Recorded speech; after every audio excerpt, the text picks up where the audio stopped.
Bonjour tout le monde, bienvenue à ce midi où on va parler de santé mentale en entrepreneuriat. Alors, mon nom est Maryse Beaulieu, je suis directrice générale de la Fondation Cerveau. Vous comprendrez qu'on m'a demandé d'être maître de cérémonie aujourd'hui parce que la santé du cerveau, ça nous connaît. Alors, au quotidien, on doit travailler avec les équipes de soins et de recherche dans le CIUS de la capitale nationale. Alors, c'est un privilège pour moi d'être avec vous et d'écouter nos experts ce midi. Alors, le midi se fera en 3 parties. Le premier sera animé par Monsieur Dufour, Éric Dufour de Raymond Chabot Grant Thornton. Il animera un panel avec 3 personnes très inspirantes qui vont nous présenter leur parcours en tant qu'entrepreneur avec la santé globale et la santé mentale. Par la suite, je m'entretiendrai avec Madame Marcellet de la BDC. Alors, un sondage exceptionnel avec des résultats à nous partager. Et finalement, la psychologue Nancy Boisvert vous s'entretiendra avec un de nos panélistes et nous pourrons y aller plus loin un petit peu dans son partage de son expérience comme entrepreneur et la santé globale. Alors, j'invite tout de suite M. Steve Lavoie de la Chambre de commerce, président et chef de la direction, à vous parler quelques minutes. Merci, Maryse. Alors, merci à tout le monde d'être avec nous ce midi. Je commençais par remercier nos partenaires de l'événement. C'est possible grâce à vous, Raymond Chabot, Grant Thornton. Merci d'être là. Merci à la Fondation Cerveau d'être avec nous ce midi, à la BDC. C'est grâce à des partenariats comme vous qu'on peut avoir ce type d'événement. Alors, et merci à tout le monde qui est présent aujourd'hui. Ah, j'oubliais mes panélistes. Merci mes 3 panélistes d'être là. Vos témoignages sont tellement importants qui permettent aux gens de se reconnaître en travers ce qu'ils font et votre vécu. Merci à tous les participants d'être là. Si vous êtes là, c'est que vous avez un intérêt pour de l'écoute envers la santé mentale ou même pour vous. Alors, c'est quand même important avec tout ce qu'on a vécu dans les dernières années, mais plus particulièrement la dernière année, la communauté d'affaires a été vraiment touchée de façon importante. Nous, à la Chambre de commerce, comme on dit, c'est très important pour nous. C'est important pour moi, personnellement. C'est un des chevals de bataille que j'en fais. Alors, merci d'être là. Merci d'en parler. C'est important. Ce n'est pas la première fois. Ce n'est pas la dernière fois. On va en reparler. Et il faut continuer d'en parler parce qu'il faut démystifier le plus qu'on peut la santé mentale. Alors, merci à tout le monde d'être là et je vous souhaite une excellente rencontre. Bye.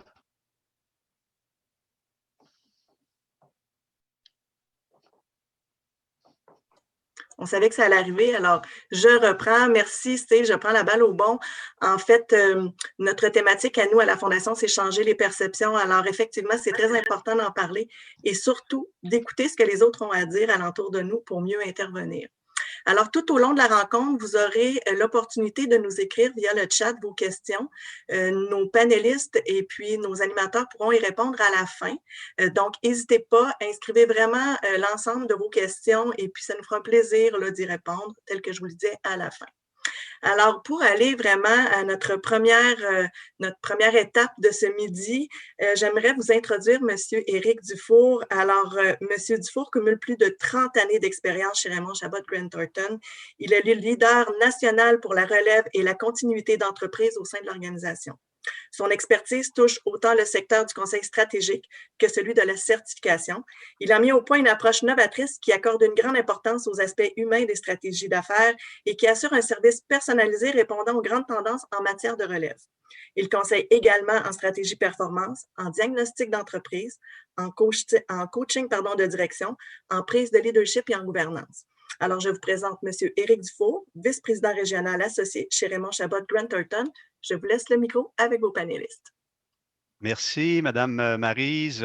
Bonjour à tous. Ça me fait plaisir de m'entretenir avec vous, d'être votre animateur pour ce beau panel ce matin.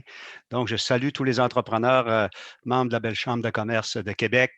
Comme on le mentionnait tout à l'heure, j'ai le privilège de piloter une belle équipe en conseil de management. Donc, je vous dirais que ma principale préoccupation pour moi, où j'interviens beaucoup dans les organisations, c'est comment travailler travailler avec nos entreprises, mais également revisiter nos modèles pour intégrer l'aspect humain et l'indice de bonheur à travers les projets d'entreprise. Donc, que ce soit les projets de relève entrepreneuriale où l'aspect humain doit prendre une place autant que le cartésien. Donc, je suis un comptable de profession, mais je suis comptable au bas bleu. Donc, j'interviens beaucoup depuis des années au niveau de l'aspect humain, comme je le mentionnais tout à l'heure. Et à la suite de moments majeurs, de moments importants, comme on a vécu dans le cas de la pandémie, mais dans d'autres situations, comme on va voir aujourd'hui, il y a d'autres situations majeures qui existent dans les opérations, dans une vie d'entreprise. Eh bien, on doit se questionner sur, finalement, notre capacité en tant qu'être humain. Nous ne sommes pas des robots, nous ne sommes pas des machines, nous sommes des êtres humains. Et quand je voyais tout ce qui se passait l'an passé, à pareille date, on voyait des annonces à tous les midis, on se présentait devant M. Legault pour écouter, on était nerveux. Et je voyais apparaître beaucoup de programmes, puis beaucoup de facilités pour les individus, les ressources humaines, les entrepreneurs, etc. Et je voyais très peu de soutien pour l'entrepreneur, notre entrepreneur en soi. Donc, les défis sont de toutes parts. Donc, ce qu'on a fait chez nous avec mon équipe, on a tissé une démarche pour s'assurer de travailler le confort avec nos entrepreneurs pour qu'ils atteignent un confort entrepreneurial. Donc, ce que nous avons fait, nous avons converti nos interventions et nous avons intégré Mme Nancy Boisvert avec nous, psychologues, dans notre approche. Ce sur quoi on va parler aujourd'hui, ça va être un peu, je vous dirais, à travers une vie d'entrepreneur, nos 3 panélistes vont exprimer qu'est-ce qu'ils peuvent vivre comme avec des éléments qui sont des stresseurs qu'on peut identifier à travers une vie entrepreneuriale. Donc, notre approche de Raymond Chabot, c'est d'identifier les stresseurs pour l'entrepreneur et supporter l'entreprise et l'entrepreneur pour éliminer le plus possible ces situations-là. Donc, j'ai le plaisir de vous présenter 3 panélistes avec Jean-François qui vient d'arriver comme Batman avec sa cape. Donc, Jean-François, on était assez inquiets. On partait pour crier « M'aider, m'aider! Jean-François, où est-il? » Donc, Jean-François, nous sommes fiers. On savait que tu allais être au poste à la minute près. Donc, 3 beaux panélistes. Je vous assure qu'ils ont de belles histoires à raconter pour avoir fait un dry run avec eux, vraiment fort pertinent. Je débute avec la présentation de Jean-François. Jean-François, après une année en 2018 qui a bouleversé sa vie, autant sa vie privée que sa vie professionnelle, notre invité allait devoir faire des choix déchirants. Donc, c'est donc avec résignation que Jean-François avait pris la décision de quitter son emploi, de tourner le dos à la finance et au droit. Donc, cette période serait remplie d'isolement et d'incompréhension pour Jean-François. Mais malgré cette situation difficile et un malaise généralisé, cela allait l'amener à une toute autre aventure professionnelle. Jean-François est maintenant web entrepreneur, conférencier et auteur en devenir, fondateur et pilote déterminé chez M'aider.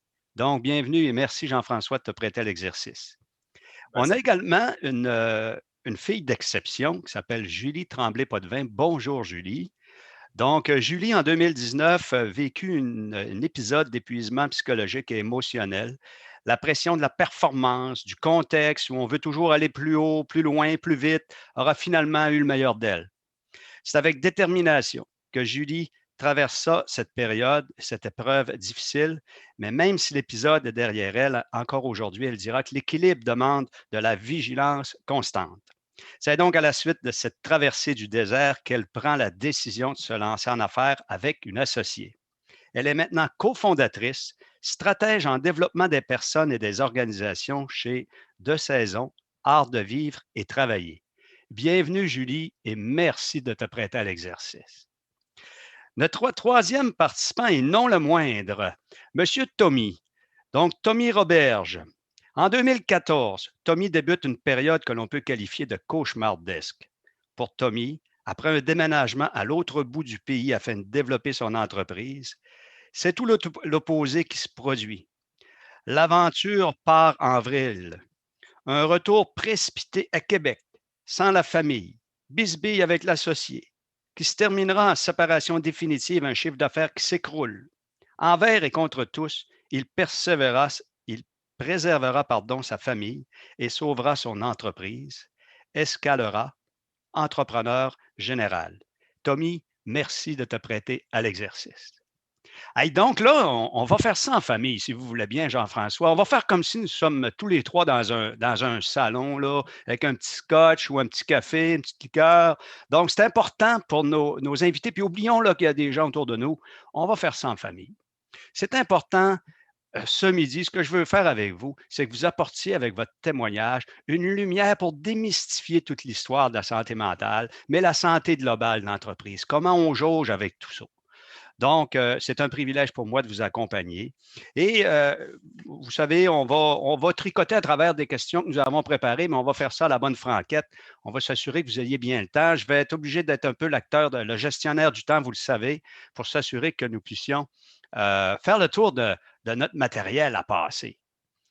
Donc, je vais commencer avec une première question où je vais vous faire passer à tour de rôle. Je voudrais que vous me résumiez en un mot ou quelques mots, hein, la période difficile. D'abord, on vous a fait choisir une période difficile. Pour plusieurs qui nous écoutent, la pandémie aura été une période difficile, mais pour vous trois, une période difficile peut avoir eu lieu en 2018, en 2015, en 2021. Donc, pour vous, quand on parle d'une période difficile, pouvez-vous nous résumer en un mot l'état d'esprit puis le souvenir qui vous vient à la tête lorsque vous passez une tempête ou lorsque vous avez passer à travers cette tempête-là? Je vais débuter avec Jean-François. Perte de repères et atterrissage forcé. Oh, et de là, m'aider. Donc, la thématique est très cohérente. Merci, Jean-François. Ça débute fort, ça débute fort. Julie? Oui, moi, ce serait espace mental saturé, donc cerveau vraiment saturé, un disque dur qui load et qui avance plus. Puis, je dirais aussi perte de plaisir. J'avais plus de fun au quotidien, vraiment. Plus de bonheur, atterrissage forcé, hein, le cerveau saturé. Tommy, on se trouve où, Tommy? Je dirais perte de contrôle, l'impression que le sol se vide sous ses pieds. Une perte de contrôle. Donc, ce qu'on entend hein, en entrée de jeu, on a un Jean-François qui nous parle d'un atterrissage forcé, une saturation du cerveau, un constat, Julie, qui fait elle-même, et un Tommy qui nous parle effectivement là, d'un crash pour lui également. Donc, à la suite de cette première question-là, ce qu'on va faire ce midi, on va essayer parce que les gens, on veut démêler un peu les choses. On voudrait mettre en perspective autant la notion de l'entrepreneur, l'humain, mais aussi l'entreprise et comment on brasse tout ça. Donc, je vais vous questionner à tour de rôle sur qu'est-ce qui est arrivé de la business, de l'entreprise, qui a eu un impact sur vous. Après ça, je reviendrai sur vous. Par la suite, on fera une conclusion pour l'ensemble des aspects. Donc, ce que je veux amener ce midi, ce que je veux amener en lumière, c'est que je veux que ce soit l'entrepreneur, l'humain qui soit au centre, qui a autour de lui des stresseurs et comment prendre ce morceau-là pour arriver à se remettre sur les pattes comme vous avez fait. Donc, je vais débuter avec, je vais continuer avec Jean-François, tiens. Donc, Jean-François, au niveau de la business, au niveau de ton entreprise, donc, c'est quoi qu'est-ce qui t'a le plus impacté pour toi?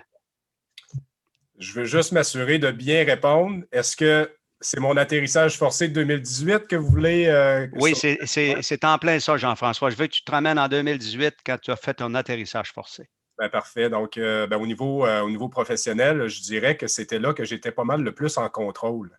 Parce que moi, je travaillais au public. J'étais planificateur financier chez Desjardins. J'ai longtemps été dans le déni de certaines situations parce que qu'est-ce qu'il faut comprendre, c'est que moi, j'ai subi une dépression majeure et c'est multifactoriel. Hein? Donc, il y avait plusieurs éléments dans ma vie qui ça battait de l'aile un petit peu. Et moi, j'ai carrément vu, après avoir pris un pas de recul, j'appelle ça faire la lecture de ma boîte noire après mon crash, j'ai constaté que ma valise émotionnelle, elle était chargée à bloc. Je n'avais pas pris la peine de faire l'inventaire de cette valise-là. Exemple, un deuil mal guéri, une relation conjugale difficile, des fois des choses qui me titillaient au travail, mais que je gardais pour moi au lieu de l'exposer à mon équipe. Évidemment, ben c'est ça. Donc, moi, la dépression, je suis convaincu, puis je ne suis pas un expert là, comme Mme Boisvert, là, mais je suis convaincu que j'ai cultivé un terrain propice à l'apparition de ma dépression pendant des années avant. Et à un moment donné, ben, arrivent des situations dans ta vie qui sont inattendues. Et pour moi, ça a été le début d'une discussion autour d'une séparation avec mon ex-conjointe. Je suis parti de la maison pendant 1 mois, donc ça a été un stresseur. Et ensuite, un début d'année 2018 qui est parti chez Chapeau de roue, parce que quand ça ne va pas bien, moi, ce que j'ai fait, c'est que je me suis carrément saoulé dans le travail pendant les années auparavant. Et moi, je ne mets pas la faute sur quiconque parce que ça serait facile de lancer la pierre à nos organisations parce que c'est sûr qu'il faut être performant. Mais moi, je me suis plutôt regardé dans le miroir et je me suis auto-piégé moi-même parce que je faisais fi des lumières qui étaient apparues sur mon tableau de bord. Et j'en avais des rouges, j'en avais des oranges. Quand je parle de lumière, là, c'est niveau d'irritabilité, perte de confiance dans mes relations, perte de mémoire. Et moi, j'arrivais à la maison et j'étais chargé à bloc. Parce que je m'étais retenu toute la journée pour bien desservir mes clients, pour être courtois avec mes collègues. Mais par contre, je causais de la turbulence dans la vie de ma famille, de ma propre famille. Et ça, je dirais que c'est les dommages collatéraux les plus importants. Et j'étais en train aussi de reproduire un pattern. Mon père a eu un parcours aérien pas mal plus tumultueux que le mien et turbulent. Mon père a vécu des dépressions dans sa vie et on n'en a jamais parlé à la maison. OK, c'était tabou. C'était tabou, hein, Jean-François? Oui, tout à fait. Et je considère même que ça l'a, en quelque sorte, nuit à notre relation. Je veux dire, en quelque part, quand tu ne parles pas d'une situation, mon père a même été admis à la clinique Roy-Rousseau là, dans le temps. Là, je ne sais pas comment ça s'appelle aujourd'hui, mais je me souviens, j'étais petit cul, puis on allait lui porter des effets personnels. Puis ça, je ne comprenais pas trop ce qui se passe. Puis pourtant, à la maison, on n'en parlait pas. Et on aurait dû en parler. Donc, Jean-François, excuse, on va avoir le temps amplement de parler de tout ça, mais ce que je retiens, Jean-François, c'est qu'un travail exceptionnel, quelqu'un de super efficace, beaucoup de travail, arrivé à la maison très surchargé. J'ai aimé ton expression, tu te saoulais au travail. Ouais. Et là, c'est l'effet tournant. Tu arrives à la maison et là, tu crées une énergie négative qui le lendemain, et tu recommences. Et tantôt, on va arriver comment tu t'es relevé sur tes pattes. Donc, Jean-François, très, très beau témoignage. Julie, face à cette question-là, on vient d'entendre Jean-François. Au niveau business, raconte-nous un peu comment est-ce que tu as vécu ça. Oui, ben moi, je me reconnais quand même dans certains points du récit de Jean-François, dans le sens où je ne pense pas qu'il y a vraiment une date de début fixe, parce que c'est évidemment de l'accumulation et notre façon moi, c'était ma façon de réagir. À ce moment-là, j'étais employée, en fait, j'étais intrapreneur, entre guillemets, donc j'étais très impliquée dans une PME et j'avais à cœur de participer au développement de cette entreprise-là. Mais ce qui est un peu drôle, c'est que moi, je ne voulais pas trop travailler parce que j'avais des enfants et j'ai toujours beaucoup valorisé mon temps personnel et tout ça. Et je cherchais vraiment un équilibre. Mais plus que tout, je cherchais un sens au travail. Et je pense que là, je pense que ce qui composait un peu mon espace mental, ou en tout cas ce que je me disais dans ma tête, ça ressemble beaucoup à ce que se disent plusieurs représentants des nouvelles générations au travail, là, dans le sens où je voulais comme me réaliser au travail, je voulais que mon temps au travail soit porteur de sens. Donc, je m'investissais énormément, non seulement dans mon emploi, mais étant une personne très créative qui était dans un milieu stratégie, créativité, on trouve toujours des nouvelles opportunités. Donc, c'est le propre de l'entrepreneur ou de l'intrapreneur. Et bref, c'est l'accumulation parce que pendant 5 à 10 ans auparavant, j'ai accumulé les projets souvent que je pêchais par enthousiasme, par trop d'enthousiasme. Donc, j'entreprenais énormément de projets personnels, de projets créatifs.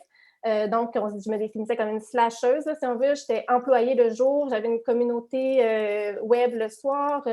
Avec mon chum, on avait plein de projets à la maison. J'avais des jeunes enfants. Puis à un moment donné, quand je n'étais pas bien au travail, j'avais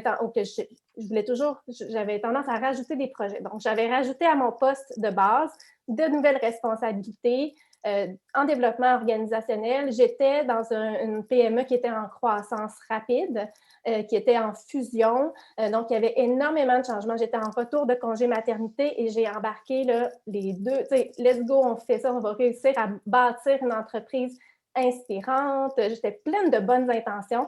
Mais à un moment donné, les choses ne se sont pas nécessairement passées comme prévu, comme j'aurais aimé qu'elles se passent. Et ça a créé comme des conflits intérieurs et des conflits, même, il y avait des conflits dans l'équipe, évidemment, quand il y a beaucoup de changements comme ça, il y avait des visions qui se confrontaient, il y avait énormément d'échanges autour de ça, des revirements de situation. Et d'un point de vue personnel, là, je sais que c'est plus l'entreprise, mais évidemment, c'est on a juste un cerveau. Donc, dans notre cerveau, il y a aussi ce qui se passe dans notre vie personnelle. Mon plus vieux était entré à la maternelle. C'était un nouveau rythme dans la famille aussi, une adaptation pour tout le monde. Et j'arrivais déjà au travail, je me souviens, avec une grande charge émotive, moi aussi. J'étais déjà pleine d'émotions de comment ça s'était passé mon matin, l'école, l'adaptation de tout le monde. Puis là, j'embarquais dans d'autres dossiers chargés émotivement. Donc, beaucoup, beaucoup, beaucoup, beaucoup d'émotions. Et à un moment donné, ce que ça a fait, c'est que je n'étais plus capable de travailler. En fait, là, à un moment donné, je m'assoyais devant mon ordinateur, il y avait un nouveau projet qui rentrait, puis je disais tout le temps, mais je n'ai pas le temps de le faire. Puis là, on regardait mon agenda, puis en théorie, j'avais du temps pour le faire, mais ça ne rentrait plus, tu sais, parce que là, c'était comme trop d'accumulation émotive. Moi, c'est surtout, on parle beaucoup de charge mentale comme étant des tâches à faire ou des projets, mais ultimement, c'est que tous ces projets-là étaient tellement chargé d'émotions pour moi, puis tellement important, tout était important, donc finalement, c'était juste trop. Puis on dit qu'il y a beaucoup de personnes qui ont l'anxiété de performance, donc d'être perfectionniste, de s'assurer que tout soit parfait. Donc, je suis convaincu que tes projets d'entreprise étaient de bons projets, les objectifs étaient probablement sains, mais au bout du compte, ton histoire représente tellement ce que je vois de plusieurs filles avec la charge des enfants. Puis je ne dis pas qu'il n'y a pas d'hommes qui l'ont aussi. Je pense qu'il y a beaucoup d'hommes qui contribuent aussi, mais il faut se dire les vraies affaires ce midi. Je t'entends et je vois tellement de gens comme ça qui ont, hommes ou femmes, des responsabilités autres qui, au bout du compte, ont apporté chez toi un déclencheur. C'est ce que j'entends de ton histoire. Merci, oui, puis, Julie. Oui, vas-y, si tu veux continuer. En fait, j'allais juste dire, on parle de perfectionnisme, et moi, je ne me suis jamais vue comme une perfectionniste. Je sais que dans mon entourage, certains trouvent que je suis perfectionniste, mais moi, je suis plus une idéaliste, en fait. C'est que je suis très optimiste, je souhaite le meilleur. Puis je pense que c'est une nuance importante. Des fois, on ne se reconnaît pas dans le mot perfectionniste, mais c'est vrai qu'on veut amener toujours nos idées plus loin, puis on cherche je pense que c'est un mélange aussi de créativité, parce que c'est le propre aussi de quand on a beaucoup d'idées, on veut les amener avec, oui, c'est ça crée comme un effet on a l'air perfectionniste, mais ultimement, tu sais, c'est ça, c'est qu'on est, moi, je me définis plus idéaliste que perfectionniste. Je pense que peut-être ça parle plus aux entrepreneurs, le mot idéaliste que perfectionniste. Très belle histoire, Julie. Merci, merci. On revient à toi tout à l'heure. Tommy, écoute, là, on voit, là, on a entendu tantôt là, ton histoire, là, ce que je t'ai présenté. C'est une histoire assez spéciale. Donc, comment tu vis ça? Raconte-nous ça, là. Comment ça se passe au niveau de la business et de l'entreprise quand ta tempête arrive, là? Ben, dans le fond, je pense que je suis un peu responsable de la tempête. J'ai un peu créé la tempête dans le sens que j'étais un peu vu comme le bourreau dans l'entreprise. C'est moi qui disais à tout le monde qu'est-ce qu'il ne fallait pas qu'il fasse, ce qu'il faisait de mal, etc. C'était un peu une des raisons pour laquelle j'ai quitté pour l'Ouest canadien pour aller ouvrir une division là-bas, et que j'avais convaincu ma blonde, mes enfants de venir dans l'Ouest pour passer à autre chose. Puis finalement, mon associé est resté ici, lui, à gérer l'entreprise qu'on avait ici. Puis moi, je partais à une autre entreprise là-bas. Mais finalement, après, moi, je suis parti au mois de mai. Après quelques mois, ben, je me suis rendu compte qu'au Québec, ça ne se passait pas tout à fait comme ça devait se passer. Fait que je vais éviter tous les détails, là, mais ils se sont mis à avoir d'autres plans puis à vouloir me détruire un peu personnellement et tout. Puis ça, je m'en ai pas rendu compte à l'époque. Mais aujourd'hui, si je parle d'aujourd'hui, ma vision de tout ça, c'est que j'ai fait mon chemin en tassant tout le monde. Puis en disant, je m'en vais dans telle direction, puis je vais tasser les autres. Une enfance un peu tout croche familiale. Puis, veux pas, mais j'ai fait mal à des gens. Puis, il y a des gens qui ont été blessés. Puis, par la suite, ben, ils me l'ont redonné au centre. Je peux vous dire que j'ai pris une méchante débarque. Je suis parti, mettons, de 12 millions de chiffre d'affaires à 2,5 millions dans l'espace de 6 mois. Oh. Après ça, des maisons dans l'Ouest, maison à Québec, famille dans l'Ouest, moi qui reviens à Québec. Puis avec d'autres associés qui étaient avec moi, puis là, ben, je leur ai dit, ça va prendre 2 ans avant qu'on se relève, ça me a pris 5. Puis je peux vous dire que aujourd'hui, je contourne les gens. Donc, ce que je comprends, c'est que tu t'es donné des autodéfenses. Puis c'est ton expression, je contourne les gens, probablement c'est une autodéfense. Ce que j'entends de toi, Tommy, ça a été énormément beaucoup de résilience, un constat, une réaction à beaucoup de décisions rapides pour s'assurer de ne pas tomber plus profond. Là. Ben oui, tu sais, je veux dire, profond, je pense qu'on ne pouvait pas aller plus profond que ça. Après ça, c'était peut-être la vie, là, tu sais, le plus profond, là, mais je veux dire, je répète souvent ce que mon courtier d'assurance, il disait, Tommy, c'est pas une tempête que tu vis, c'est un tsunami. Il dit, tu vis ce qu'une entreprise doit vivre dans une vie de 150 ans, tu l'as vécu dans la même année. Fait que, donc, tu lances un message aux gens, Tommy, ce midi, là, qu'à même après avoir passé un tsunami, une pandémie, appelons-le comme on veut, tu as encore le sourire ce matin, tu es avec nous, tu as le beau sourire, tu es rayonnant. Donc, bravo d'être avec nous et nous témoigner ça, Tommy. On va continuer avec toi tout à l'heure. Donc, c'est exceptionnel ce que tu as vécu, la résilience que tu as utilisée. Donc, bon, on continue notre échange ensemble.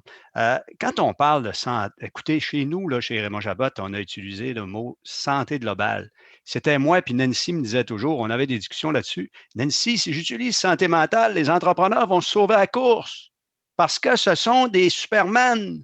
Ils ne peuvent pas parler de ça. C'est impossible pour un entrepreneur de parler de ça. C'est signe de faiblesse, c'est signe d'échec, c'est signe de... C'est du négatif. Fait que là, on a utilisé le mot santé globale parce que finalement, c'est la santé de l'entreprise et de l'entrepreneur. C'est moins. Hein? Nancy a le sourire, je la vois, vous ne la voyez pas, mais peu importe. Donc là, on arrive à une thématique où je vais vous parler justement sur ça. L'impact sur la famille, l'image sociale, la peur du paraître. Écoute, quand il arrive ces histoires-là, veux pas, là. Tu as des chums, tu as tes amis, c'est quoi qu'ils vont dire, c'est quoi qui se passe? Là, tu as des peurs, tu as des silences. C'est important ce matin. C'est important pour les entrepreneurs qui ont un profil de guerrier pour la plupart. Le guerrier, qu'est-ce qui se passe chez vous quand ça se passe? Donc là, je vous interpelle. Je vais changer, je vais tourner la roue autrement. Je vais revenir à Tommy cette fois-ci. Ah, tu n'étais pas prêt, hein? Je t'ai surpris, hein? Mais un gars résilient comme toi qui sortait sur tes pattes. Tommy, comment ça se passe au niveau personnel, toute cette histoire-là, quand ça arrive? Un tsunami. je répète encore ça. Au niveau personnel, je me demande, tu sais, j'avais des amis qui travaillaient pour moi, qui m'ont trahi, tu sais, la trahison et tout ça, tu sais, puis j'étais là, puis je me demandais, qu'est-ce que je peux avoir fait à ces gens-là pour que ça arrive? Les premières questions que j'ai eues, c'est ça. Tu sais, c'est pas de blâmer les autres, ah, c'est un ci, c'est un ça, c'était d'aller à l'intérieur de moi, d'aller voir c'est quoi je peux faire à quelqu'un pour qu'il me fasse ça. Là, ben, la réponse, elle ne vient pas tout de suite, là, elle vient quelques années plus tard. Là, fait que là, tu pleures, tu t'écroules et je suis quelqu'un qui a quand même des bonnes épaules, là, je peux en prendre, mais là, je n'étais plus capable. Je n'étais plus capable d'en prendre.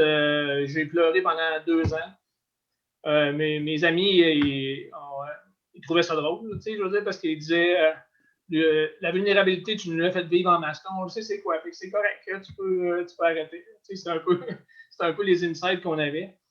Mais c'était vraiment une descente au plus profond de moi-même, d'aller revoir mon enfance et d'aller revisiter tous ces moments-là pour pouvoir guérir ça puis remonter à la surface. Donc, tu as eu un impact, veux pas, sur tes amitiés, évidemment sur ta famille qui était déménagée. Donc, tu as eu besoin d'un support de ta famille. Donc, tu as quand même eu des gens de proximité qui t'ont donné un support, mais toi-même, tu as fait une démarche pour retrouver tes repères et de te donner tes propres outils, hein, Tommy? Oui, c'est sûr, tu sais, moi, ma conjointe, on est encore ensemble.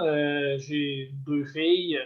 Une de mes filles que ça y a pris, je dirais, quelques mois avant quelques mois, quelques années avant d'assimiler tout ça parce qu'elle était un petit peu anxieuse, ma fille, puis je l'ai déménagée dans l'Ouest, puis moi, je suis reparti, puis je suis revenu ici. Puis elle est restée là-bas avec sa mère le temps de finir l'école et de vendre les choses qu'on avait pour pouvoir revenir. Et que ça a créé des impacts au niveau familial aussi, là, pas juste à Tommy. Là, les dommages collatéraux sont apparus vers la suite. Aujourd'hui, ils ont grandi, ils ont vieilli, il y a une compréhension qui est plus facile par rapport à leur âge et tout, mais je leur en ai fait vivre de toutes les couleurs, je pourrais dire. Merci, Tommy. Julie, de ton côté?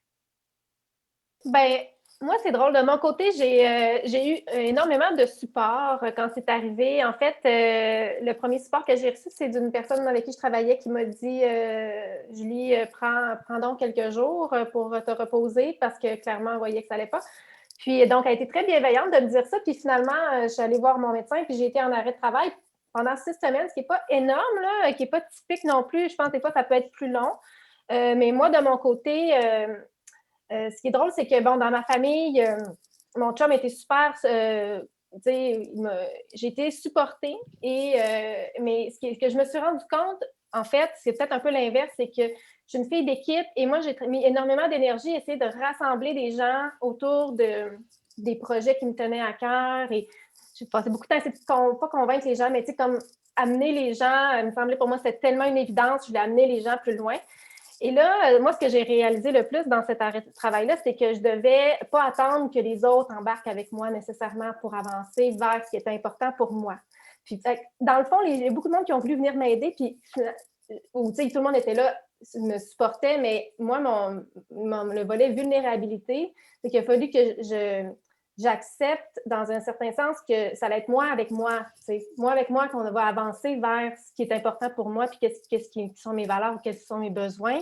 Et c'est ce qui m'a donné, parce que tu l'as dit tantôt, Éric, dans mon histoire, j'ai décidé de partir en affaires après. Là. Ça, c'est quelque chose que je voulais faire depuis très, très, très longtemps et que je ne me permettais pas vraiment de faire, ou en tout cas, j'étais déjà en démarrage d'entreprise, honnêtement, mais pour moi, c'était comme un peu un autre side project, un autre projet de plus. Mais là, à un moment donné, je savais que j'avais très, très peur de faire le saut parce qu'on dirait que je ne sais pas de quoi j'avais peur. Je pense que j'avais peur de le faire moi-même, avec moi-même, puis de ne me fier que sur moi. Fait que finalement, je pense que j'ai eu besoin de cet espace-là où j'étais seule avec moi-même dans ma maison à pleurer, moi aussi, en écoutant des séries télé pour tout sortir, toute la charge émotionnelle. Mais après ça, c'était ma vulnérabilité, c'était d'avancer, moi, avec moi. Donc, j'en ai parlé et évidemment, je connaissais énormément d'amis qui étaient aussi en arrêt de travail en même temps. On dirait que ça nous touche tous au même moment, des fois au début de la vie de famille ou tout ça. Puis, donc, j'ai trouvé autour de moi, il y avait plein de monde qui en parlait ouvertement aussi. J'étais assez chanceuse d'être dans un milieu de ce type-là. Et c'était l'essence même de l'entreprise, là, des modes de travail plus sains, d'organiser le travail autrement pour que ce soit plus sain. C'était ce que j'essayais de faire dans l'entreprise où j'étais, c'est ce que je voulais faire dans la vie. Donc, c'est drôle, c'est un peu ironique, dans le fond, que moi, je me suis épuisée à essayer d'instaurer ça. Mais finalement, bref, je me suis retrouvée dans une grande vulnérabilité, oui, avec plein de monde qui voulait m'aider, mais moi, j'ai dit, ouais, c'est correct, je vais être correcte, je vais faire face à cette vulnérabilité-là, puis je vais être capable d'avancer. Venez pas me sauver, je vais me sauver moi-même. Donc, ça a été un petit peu plus ça, mon exercice. Puis, ce qui m'a permis de plus avoir peur de partir en affaires après, puis de plus avoir peur de ce que je pourrais vivre après, puis de me faire plus confiance, avoir plus confiance en ma capacité d'adaptation par la suite. Là. Très belle histoire, Julie. Très, très beau. Très, très beau. Jean-François, de ton côté, 2018, puis à venir jusqu'à aujourd'hui. En fait, moi, je me prenais pour Superman. J'étais aussi un yes man, c'est-à-dire que je disais oui à tout et pendant ce temps-là, je me disais non à moi. J'ai quand même été béni parce que j'ai été pris en charge par mon médecin de famille, qui est un ami personnel. Et des fois, je me dis, tu sais, si je n'avais pas eu cet individu-là, m'asseoir 45 minutes, presque 1 heure avec lui pour lui expliquer tout ce que j'avais. Puis je me vois encore en train de négocier avec lui parce que j'avais une semaine bien chargée avec des clients, tellement que je ne voulais pas arrêter, que je voulais bien desservir mes gens.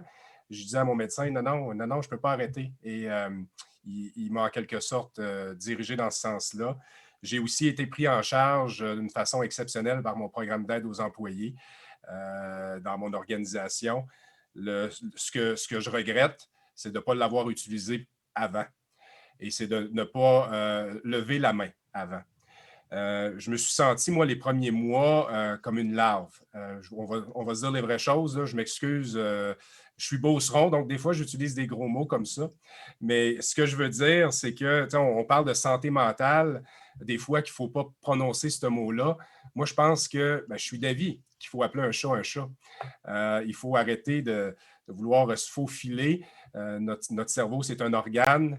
Et si tu reviens je ne sais pas moi, d'un accident de ski, tu vas revenir sur les lieux de travail, puis tout le monde va dire « Hey, comment ça va? » Puis si tu es en béquille, ils vont même t'ouvrir la porte pour t'aider quand tu vas revenir.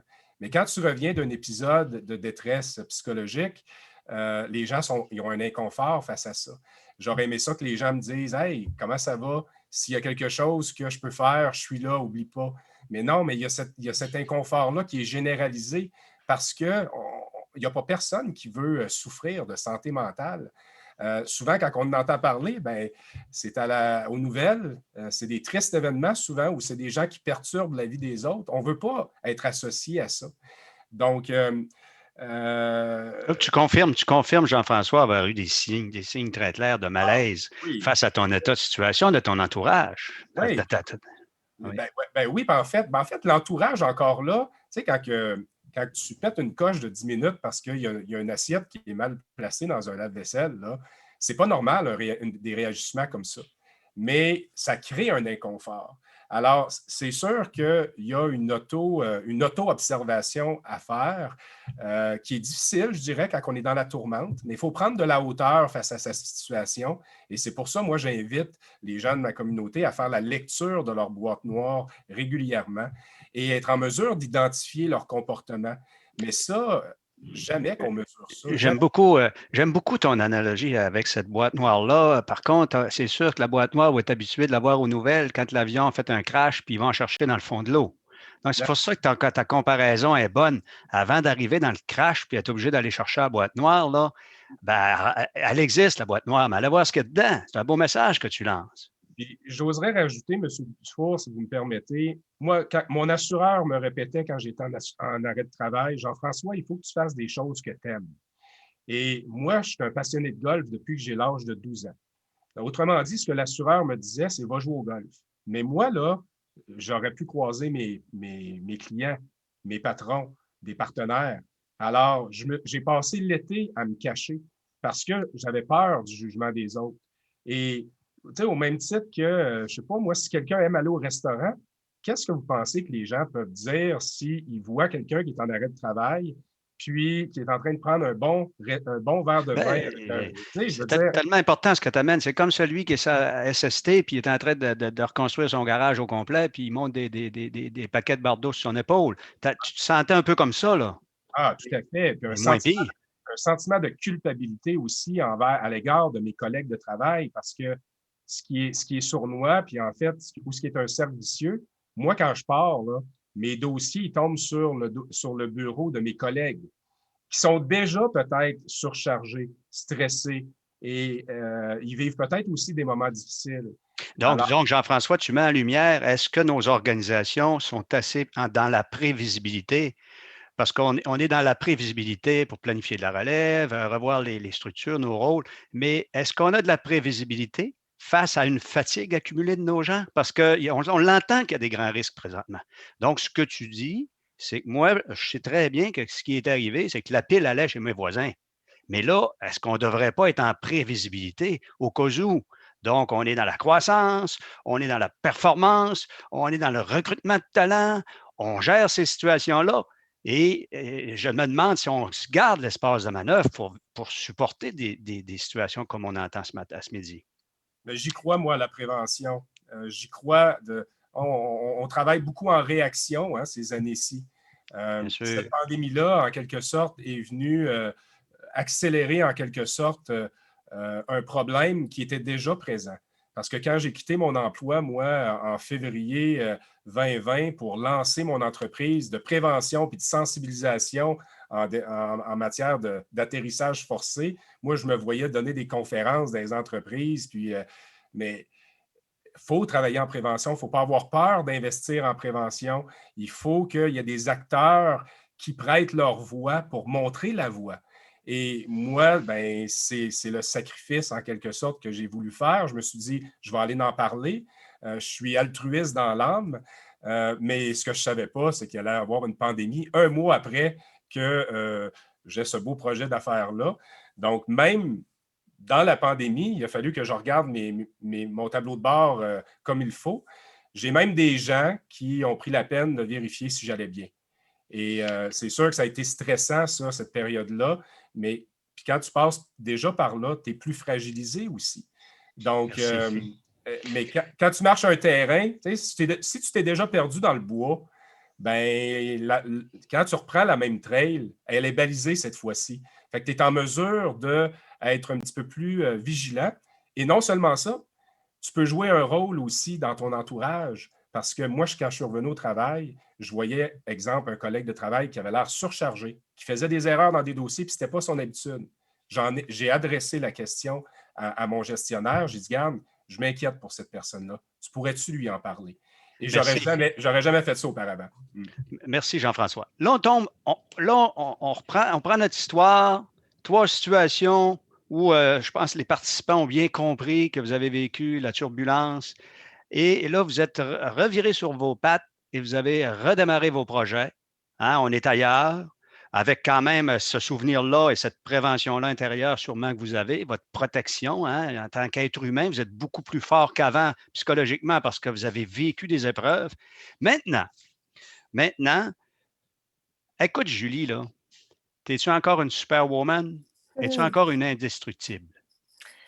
Non, je pense que ma réponse, en fait, moi, je me suis jamais vraiment sentie comme une indestructible.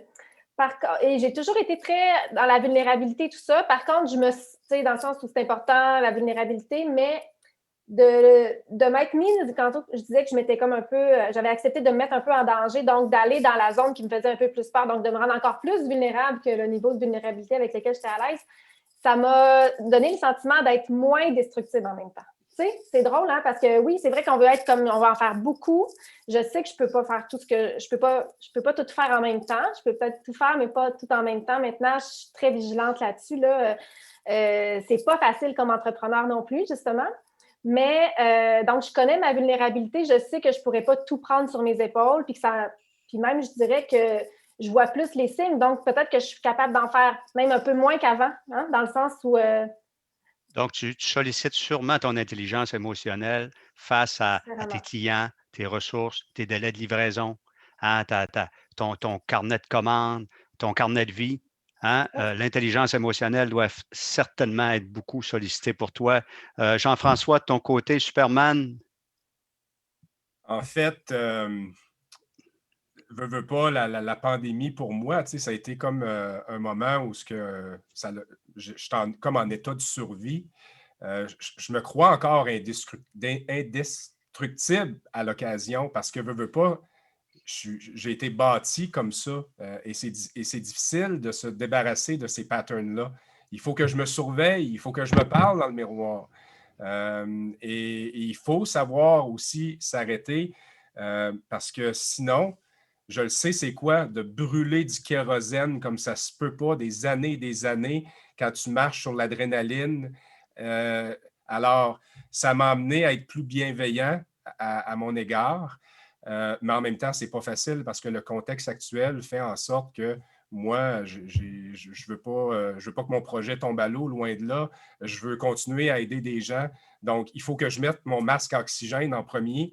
Hein? Il faut, puis souvent, on pense aux autres, mais il faut penser à soi à travers tout ça. Donc, je me crois à l'occasion encore indescriptible, mais j'ai ce discours intérieur-là qui a changé, où je suis capable de mieux m'observer, de prendre un moment d'arrêt. Il y a de nombreux pièges à éviter. Et c'est comme dans le dernier Spider-Man, où Spider-Man est parti sans son habit, parce qu'il voulait se libérer de ce fardeau-là, mais il a dû le reprendre. Mais c'est intéressant, Jean-François, je vais revenir à toi tout à l'heure.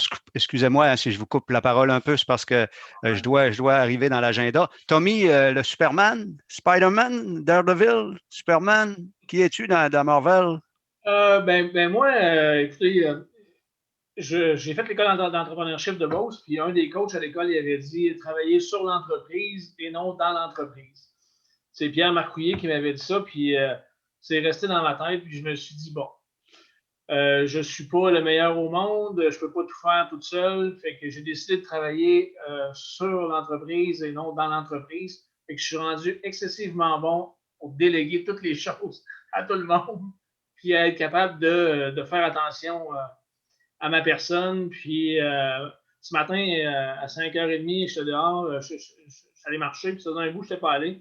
Là, ce matin, je me disais, bon, il faut que je me fasse une discipline pour être capable de bien fonctionner parce qu'on se laisse accaparer par le travail, on se laisse accaparer par les affaires. Tu sais, là, ça va bien, il y a plein de mandats qui rentrent, mais on se laisse embarquer dans cette énergie-là. À un moment donné, si on n'est pas alerte, on s'en rend compte trop tard. Puis là, OK, là, on sent un petit peu qu'on est comme dans un avion ou dans un bateau. Là. Moi, je parle beaucoup des bateaux. Oui.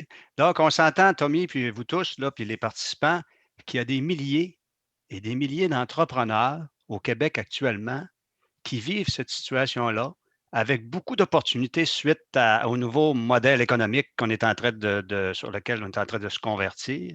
En pénurie de main-d'œuvre, on travaille plus fort, on compense, on saisit des opportunités, mais à quelque part, oups, et j'arrive à la prochaine question.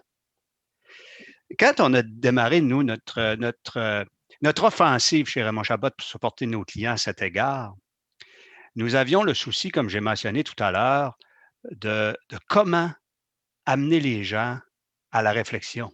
Comment les amener à s'asseoir puis prendre le temps de réfléchir. J'ai entendu Jean-François tout à l'heure, j'aurais dû appeler mon programme d'aide avant.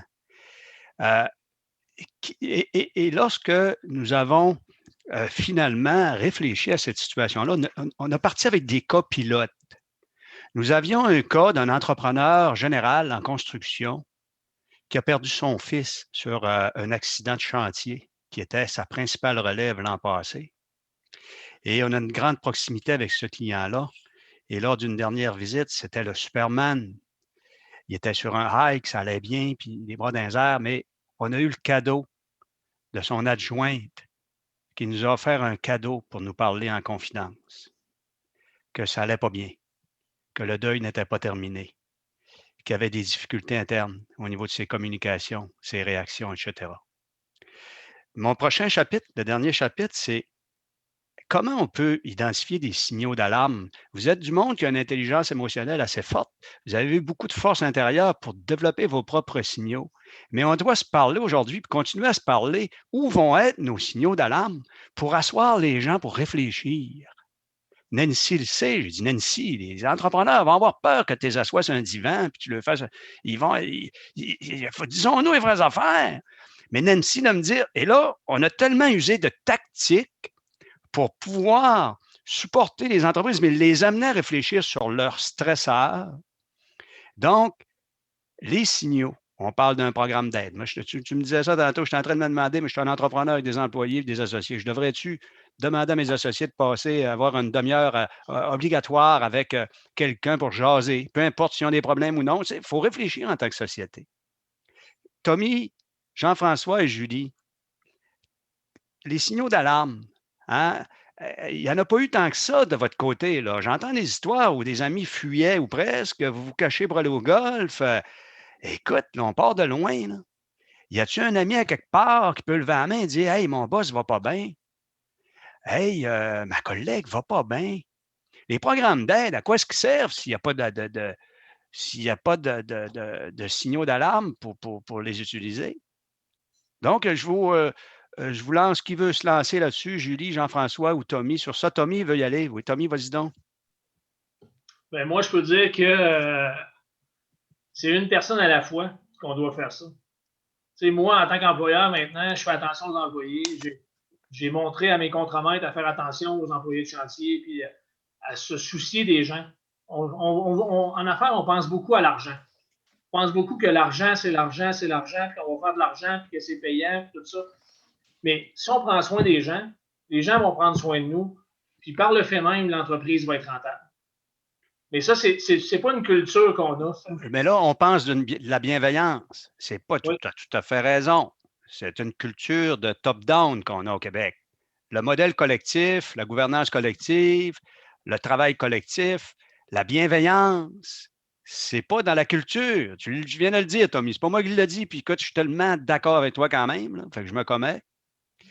Très bon point. Très, très bon point. Donc, toi, tu as pris l'initiative d'être bienveillant pour être préventif envers les autres parce que tu avais vécu une tempête qui t'a amené à avoir le souci de. Mais en même temps, présentement, on a des entrepreneurs qui ne filent pas sur le terrain, là, hommes et femmes, qui détectent ça, qui lèvent la main et disent « Hey, il faudrait que Roger s'assoie. » Julie, ton bord? Bien, écoute, moi, j'ai les deux points de vue. En fait, je pense que personnellement, ce qui a été mon wake-up call, qui fait que je me suis assise dans le bureau de la personne aux ressources humaines et j'ai dit que ça ne marchait pas, c'est que j'avais pas plus de fun, non seulement plus de fun au travail, donc plus de fun dans la vie en général. J'ai dîné avec une amie qui est maintenant mon associée, mais elle me disait qu'en fin de semaine, il avait prévu telle chose, puis il recevait des amis, puis il faisait Puis je me suis dit, mais comment ils font le monde pour avoir encore le temps de planifier les choses le fun? Comme moi, j'ai plus de temps mes fins de semaine, je goal. La semaine, j'ai pas de fun au travail, je suis toujours dans l'urgence. Je suis beaucoup dans le futur, donc je me projette énormément dans le futur. Je suis plus capable d'être juste présente, puis d'être bien, puis d'avoir du plaisir.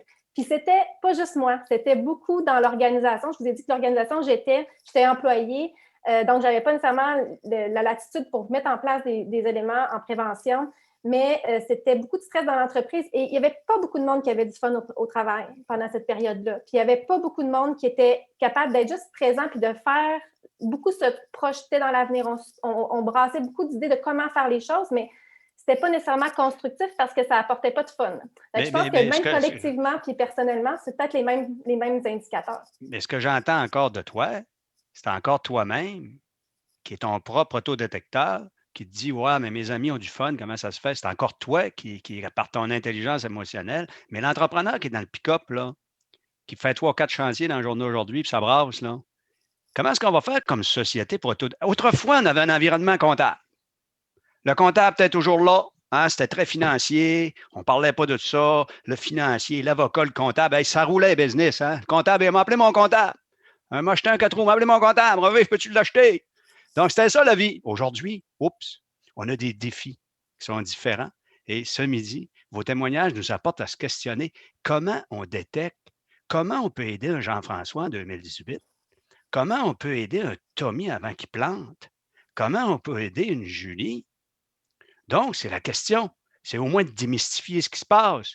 Puis en tant que société, faire comme la Chambre de commerce de Québec vient de faire, aller dans la sensibilisation, puis aller dans l'action après. Jean-François? Bien, d'abord, moi, je tiens juste à vous reconnaître, là, je vois le temps filer, là, de mettre en place cet environnement-là, d'en parler pour nos entrepreneurs. Puis c'est un privilège d'en parler à vos côtés. Moi, je suis d'avis, il y a des outils par milliers, des beaux outils. On investit beaucoup d'argent là-dedans. Mais on a bien beau en inventer encore 1 million d'outils. Si on ne les fait pas vivre à l'intérieur de nos organisations, je veux dire, ça sert à rien. Combien qu'il y a de portails à coups de millions qui existent, mais si on ne va pas les consulter, si on n'incite pas les gens à travailler en prévention, je pense qu'on en est rendu là présentement.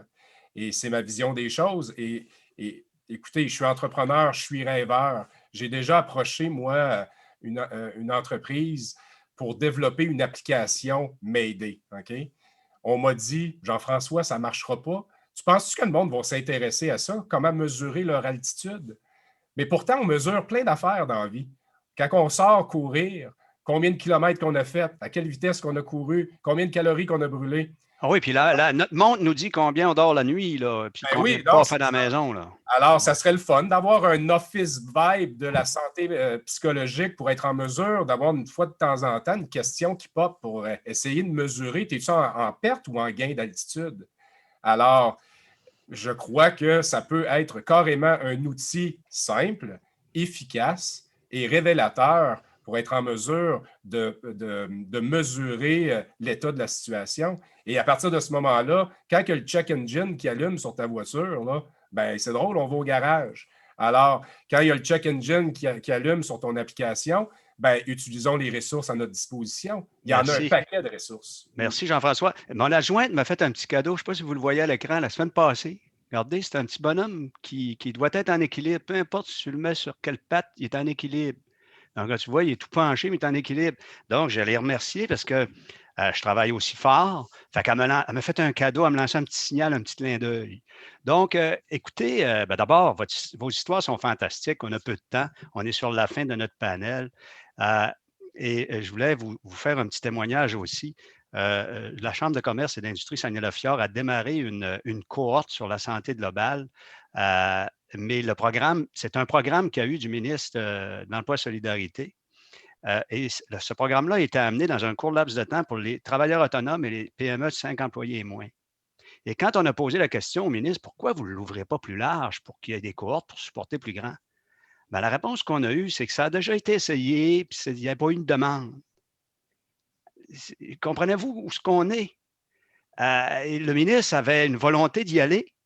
Là, c'est à nous, en tant que société, pour se donner des repères. Donc, Jean-François, je tiens à te féliciter pour ta gratitude ce matin. Je te félicite, cher Jean-François, tu es quelqu'un de grand. Je te félicite dans ton beau projet. On va suivre comment ça avance, ces affaires, puis tu es un champion. Tommy, bravo, bravo, bravo.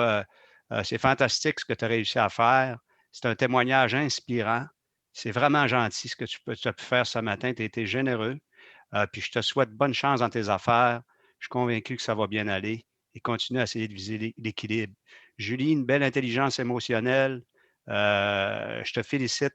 Je suis convaincu que tu as une liberté entrepreneuriale plus grande et que tu peux déjà baliser ton carnet de commandes pour avoir ton équilibre. Soyez prudent.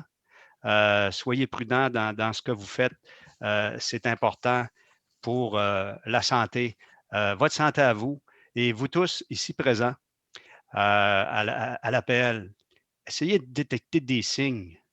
Il y a des organisations qui travaillent fort pour mettre des outils en place. La Chambre de commerce fait cette initiative-là.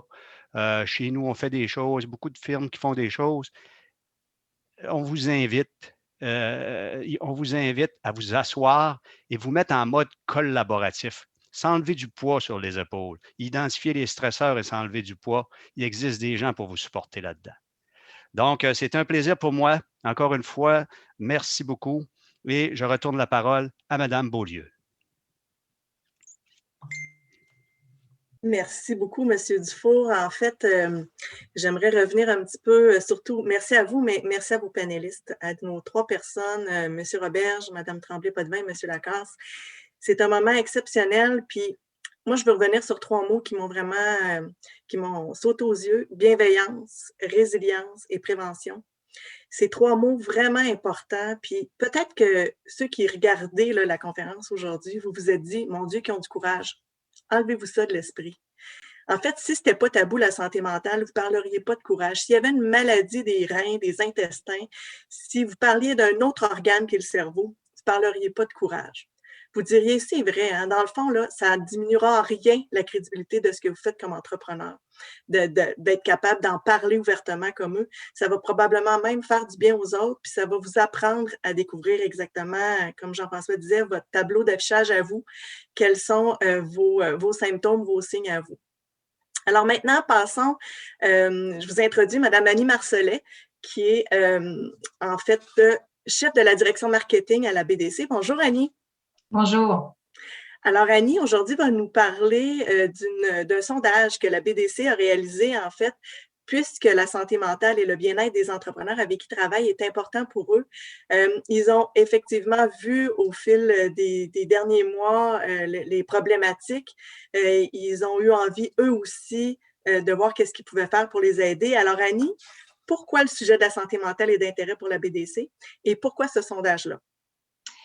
Merci, Mme Beaulieu. On s'intéresse au sujet de la santé mentale des entrepreneurs depuis quelques années. Et en 2019, on a décidé de s'associer à l'association mentale à l'Association canadienne de santé mentale pour faire la première recherche sur la santé mentale des entrepreneurs.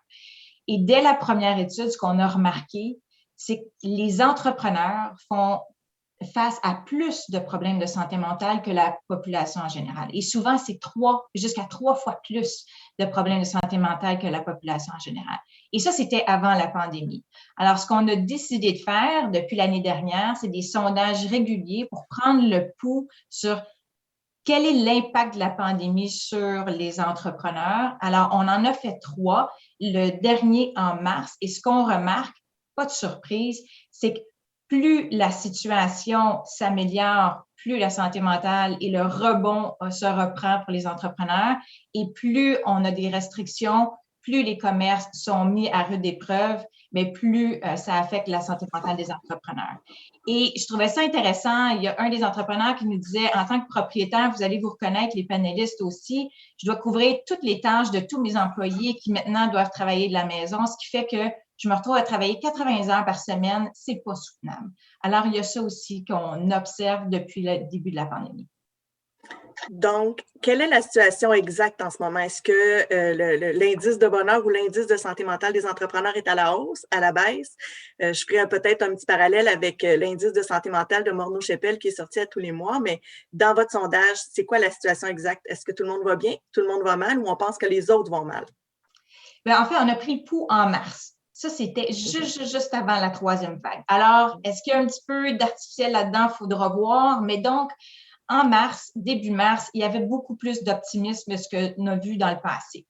2 entrepreneurs sur 3 nous disaient « J'ai la situation en contrôle, ça va bien, je me sens en possession de mes moyens. » Et ça, c'était 20 de plus que novembre dernier, où est-ce que vous vous souvenez, on avait tout refermé. Et aussi, en termes d'état général, on voit que 40 des entrepreneurs disent se sentir déprimés 1 fois par semaine, ce qui se compare à 50 en novembre. Donc, là aussi, une amélioration. Donc, les choses s'améliorent, mais si on prenait le thermomètre aujourd'hui, ce serait peut-être un peu différent. On pense à Québec, entre autres, là, qui est frappé de plein fouet par la 3e vague. Alors, ça fluctue avec ça. Puis peut-être un autre point important, puis on l'a touché à travers le panel tout à l'heure, c'est qu'il y a des groupes d'entrepreneurs qui sont encore plus susceptibles et plus vulnérables aux enjeux de santé mentale. Pensez aux femmes entrepreneurs, pensez aux jeunes entrepreneurs, les startups aussi, de façon générale, ont des indices plus importants. Puis les femmes entrepreneurs, on l'a dit tantôt, encore aujourd'hui, ce sont les femmes qui ont le plus de responsabilités, de charges de la famille, l'éducation, etc. Mais aussi, dans le contexte de la pandémie, beaucoup des entreprises menées par les femmes entrepreneurs sont dans les commerces qui ont été le plus frappés. L'hôtellerie, santé, bien-être, le commerce de détail, etc. Super. Dites-moi, quelles sont les sources de stress qui ont été identifiées dans ce sondage-là pour les entrepreneurs? Le premier indicateur, la première source de stress qui perdure là, depuis le début des 3 sondages, c'est les liquidités, le cash flow. Vraiment, là, de loin, quand la pandémie a frappé, tout d'un coup, il faut payer les fournisseurs, il faut être au-devant, les employés, la paie, etc. Donc, les liquidités, ça demeure vraiment ce qui prend beaucoup d'espace mental puis de préoccupation. Aussi la survie même de l'entreprise parce qu'il y a plus d'incertitudes. Là, on est plus en contrôle, mais quand même, il y a encore beaucoup d'incertitudes. L'impact de la COVID sur nos proches, sur les employés, parce qu'il y a des entrepreneurs, évidemment, eux-mêmes qui ont été malades et leurs proches ont été malades. Puis, ce qu'on a vu monter de façon importante statistiquement, c'est la solitude. La solitude. Tu sais, on dit lonely at the top, là. Et c'est plus vrai que jamais parce que, bon, il y a des entreprises qui sont, oui, sur le terrain, mais il y en a d'autres qui sont comme nous, là, derrière nos écrans. Et ça, c'est quelque chose, on parlait de signes tantôt, là, de l'isolement, c'est vraiment quelque chose auquel il faut faire attention. Effectivement, il faut trouver des mécanismes pour être moins seul. Quant aux mécanismes, quels sont ceux qui ont été identifiés dans votre sondage comme étant ceux pour relâcher le stress chez les entrepreneurs? Le premier qui revient toujours, qui est important, c'est le sport. On connaît beaucoup d'entrepreneurs athlètes là, qui vont vraiment se lancer dans toutes sortes d'activités, mais ça peut être aussi simple qu'aller prendre une marche. Parler à quelqu'un, parler aux gens de l'entourage, mais ça, c'est seulement 30 %.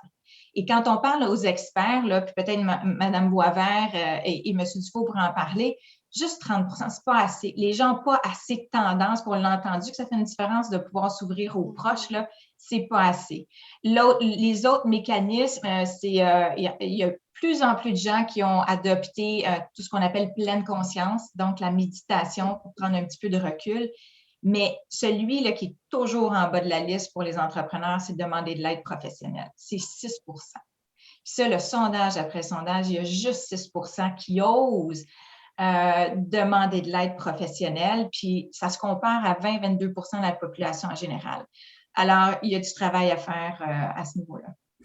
Oui, effectivement. Puis d'ailleurs, j'invite les gens à poser les questions dans le chat. On n'oublie pas que le chat est toujours disponible là, pour les questions à la fin. Mais vous avez abordé quelque chose, Annie, qui dit que 30 % des gens seulement qui acceptent d'en parler à leurs proches. Moi, j'ai un petit conseil que je peux glisser comme ça, puis vous me direz qu'est-ce que vous en pensez, mais je dis souvent aux entrepreneurs qu'ils ont peur pour leurs proches. Hein. Tu sais, eux autres, ils ont peur pour leurs proches, leurs employés, les autres entrepreneurs. En fait, les entrepreneurs qui nous ont interpellés au cours de l'année pandémique qu'on vient de passer m'ont tous dit « J'ai un ami entrepreneur qui ne va pas bien, j'ai peur pour lui ». En fait, ils n'ont jamais peur pour eux, ils ont toujours peur pour les autres. Je suggère souvent à ces gens-là, quand ça va bien, d'identifier quelqu'un dans leur entourage qui sera leur sentinelle. La personne qu'ils pourront appeler à 2 heures du matin quand ils iront pas bien, que ce soit quelqu'un qui va vraiment comprendre qu'est-ce qu'ils vivent actuellement. Tu sais, un autre entrepreneur, quelqu'un vraiment qui va savoir et qui va s'attendre à leur appel si toutefois ils vont pas bien. Alors, est-ce qu'il y a d'autres conseils que vous pourriez donner à ces entrepreneurs-là que vous avez peut-être chez BDC ou que d'autres entreprises qui accompagnent les entrepreneurs peuvent leur offrir là, comme service conseil? Bien, définitivement, le réseautage, là, puis de s'assurer qu'on reste en contact avec les gens, surtout actuellement, là, où est-ce qu'on est un peu confronté à cet isolement forcé, si je peux dire comme ça, c'est super important.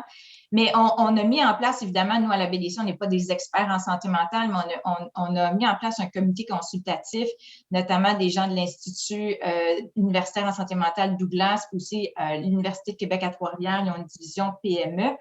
Puis eux, ce qu'ils recommandent notamment, puis vous allez avoir d'autres conseils tout à l'heure, on a parlé de résilience des entrepreneurs, mais cette résilience-là, elle est innée. L'espèce d'idéalisme dont on va aller plus loin, on va pousser les frontières, ça, dans des situations plus difficiles, on le sait qu'il y a la lumière au bout du tunnel et ça, il ne faut pas perdre de vue cette force-là qui est chez les entrepreneurs. Demander de l'aide, on vient d'en parler, je pense, ça n'a pas besoin, ça peut être un proche, là, ça peut être quelqu'un qui est proche de nous, un ami, déjà, c'est un bon pas en avant. Et je veux revenir sur ce que M. Robert a dit tout à l'heure, déléguer. Ça semble être la chose la plus difficile au monde pour un entrepreneur de penser qu'on va se faire aider, mais même Mme Tremblay-Potvin l'a dit, les gens sont prêts à nous aider. Alors, si vous vous laissez vous faire aider, les gens vont lever la main pour vous aider. Et ça, c'est super important.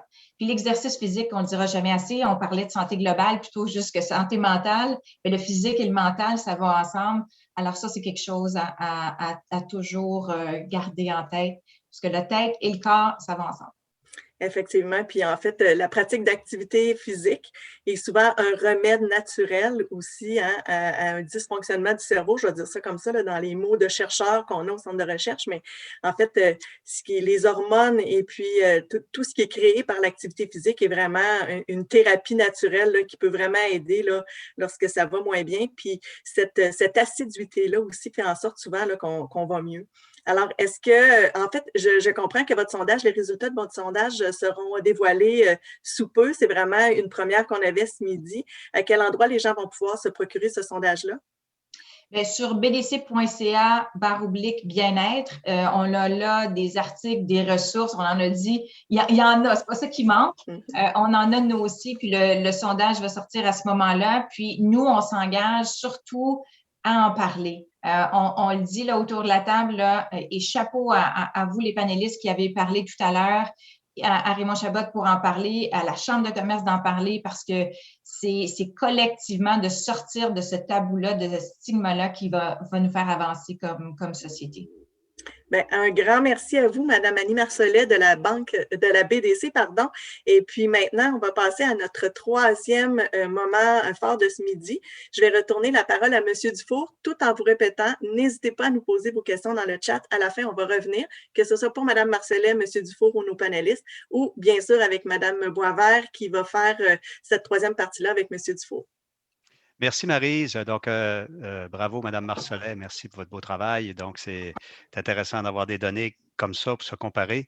Je passe à la section avec ma collègue Nancy. Bonjour, Nancy. Bonjour, Éric. Et également Tommy. Donc, je vous présente Nancy, qui est détentrice d'une maîtrise en psychologie. Elle est membre de l'Ordre des psychologues du Québec. Une solide expertise en santé mentale, tant auprès d'une clientèle adolescente qu'auprès de la clientèle adulte. S'intéresse particulièrement au nouveau modèle de leadership conscient, ainsi qu'aux enjeux de communication en entreprise. Et Nancy gravite autour de mon groupe qui travaille en mode recherche et en mode vigie et en mode intervention depuis la fin de l'année 2020 pour la santé globale des entreprises. Donc, bienvenue Nancy, et je te laisse piloter le prochain moment avec Tommy, notre ami Tommy. Merci, Eric. Bonjour, Tommy. Bonjour à tous. Je suis vraiment heureuse d'être avec vous, d'avoir la chance et d'avoir eu la chance de discuter avec, je peux dire Tommy, je pense, Monsieur Tommy, je vais dire Tommy. On s'est assez jasé, je pense, pour que je dise Tommy. Donc, effectivement, tout ce que j'ai entendu, tout ce que Madame de la BDC vient de nous nommer, en fait, c'est très, très préoccupant ce qui se passe au niveau de la santé mentale actuellement. La solitude est très, très réactivante au niveau des enjeux d'anxiété et des enjeux même de stress post-traumatique qu'on va voir émerger. Donc, je suis contente de pouvoir en parler avec vous. Ça fait partie aussi, moi, des défis que je me donne un peu comme Jean-François, de décloisonner, de déstigmatiser la santé mentale. La santé mentale, ça fait partie de la santé. On fonctionne pas en silo, on fonctionne pas en silo dans notre corps et dans notre tête, puis on fonctionne pas non plus en silo quand on est un chef d'entreprise. Quand on est un chef d'entreprise, on est un chef d'entreprise avec tout ce que l'on vit. Et c'est de ça dont on va parler avec Tommy. D'abord, Tommy, je te remercie. Je tiens quand même à vous dire qu'il a été super généreux. Tommy, j'ai parlé, on était supposé parler 1 heure, on a parlé quasiment 2 heures ensemble. Il y a une expérience qui est très riche. Il y a un cœur qui est très généreux aussi. Et j'espère aujourd'hui que ce que vous entendrez, puisqu'on va un peu approfondir, va vous aider en fait à peut-être vous faire votre plan d'action de protection personnelle. Je le souhaite. Merci, Tommy. Quand on s'est parlé, tu m'as mentionné que tu as hésité quand même avant de dire oui parce que tu as raconté, c'est pas si facile pour toi. Je commencerai en te demandant, avec tout ce que tu as vécu, ce que tu as abordé un peu ce matin, c'était quoi ta motivation à dire OK, moi, je vais y aller, puis on va approfondir mon histoire, puis je fonce. C'est quoi ta première motivation? Ton élan venait d'où? Pour participer aujourd'hui, tu veux dire? Oui, puis Okay. pour te faire un peu questionner plus en profondeur, de dire OK, j'y vais, moi, j'ouvre. En fait, tu sais, j'ouvre mes espaces de vulnérabilité. Ben, ça a commencé avec Jean-François. En réalité, c'est Jean-François qu'on s'est rencontrés dans un dîner d'affaires. Puis, il m'a demandé de participer à un événement avec lui. Là, j'ai fait OK, je n'étais pas sûr qu'il m'a demandé ça. Puis après ça, ben, Jean-François m'a référé à vous, puis là, à vous autres. Puis là, j'ai fait OK, est-ce que je veux vraiment partager ça à tout le monde? Puis vraiment, est-ce que mon histoire est intéressante? Est-ce que je vais passer pour la personne qui veut passer à la TV ou sur le web, etc.? C'est plus de ce côté-là que j'hésitais avant de le faire. Mais la raison pour laquelle j'ai décidé de le faire, c'est que mon expérience, je pense que dans le contexte actuel de la pandémie, pouvait aider quelqu'un. Tu sais, je veux dire, moi, ça a pris 5 ans avant que j'arrive à un résultat financier et émotionnel et d'être capable de me tenir sur mes 2 jambes. Fait que je me suis dit, si moi, j'ai réussi, alors, ben, si je raconte cette histoire-là, si j'en aide un parmi tous les entrepreneurs, ben, j'aurais au moins fait ma part des choses. La fin, c'est d'utiliser ton expérience pour que ça puisse avoir une portée pour aider. Parce que toi, on comprend qu'il y en a eu des gens sur ton chemin qui t'ont aidé à travers toute cette aventure-là. Il y en a qui écoutent, là, présentement. Il y en a qui sont là, oui. Ben, tu sais, j'ai rencontré des belles personnes, puis c'est drôle, les personnes qui se sont placées sur mon chemin lors de ces événements-là, c'est toutes des personnes avec qui j'avais un lien à quelque part. Ben, je peux parler de mon avocat que je sais qui écoute, qui m'a aidé à régler ma rupture avec mon associé et tout. Puis tout le long, il m'a tenu et il m'a dit, Tommy, reste calme, reste calme, reste calme. Puis il me l'a répété je ne sais pas combien de fois. Puis des fois, je me ferme les yeux, j'entends encore sa voix dans ma tête là, qui me disait reste calme. C'était comme un ancrage. C'est ça. Oui. Fait que, tu sais, j'ai eu des bonnes personnes, puis je me suis dit, tu sais, ben, ce que je t'ai raconté, j'ai fait un post sur LinkedIn avant les fêtes. Puis ça faisait comme 1 an que je voulais raconter mon histoire, comme faire un trait là-dessus, puis de dire aux gens que c'est possible d'y arriver. Puis oui, descendre aux enfers, c'est pas le fun, mais si on persévère, on peut y arriver, mais ça se fait une chose à la fois. On ne peut pas tout les faire en même temps. Puis j'ai posté quelque chose sur LinkedIn, puis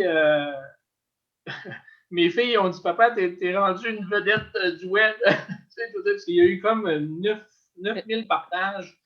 Et moi, tu sais, je faisais ça pour les gens de mon groupe à moi, tu sais, puis dire « Écoutez, voici, puis aider quelques personnes, parce que je savais que pendant la pandémie, dans ma gang de l'école d'entrepreneurship, je savais qu'il y en a que c'était pas nécessairement facile. Ils partaient d'un chiffre d'affaires très intéressant à 0 le lendemain, parce qu'ils étaient dans l'événementiel et tout.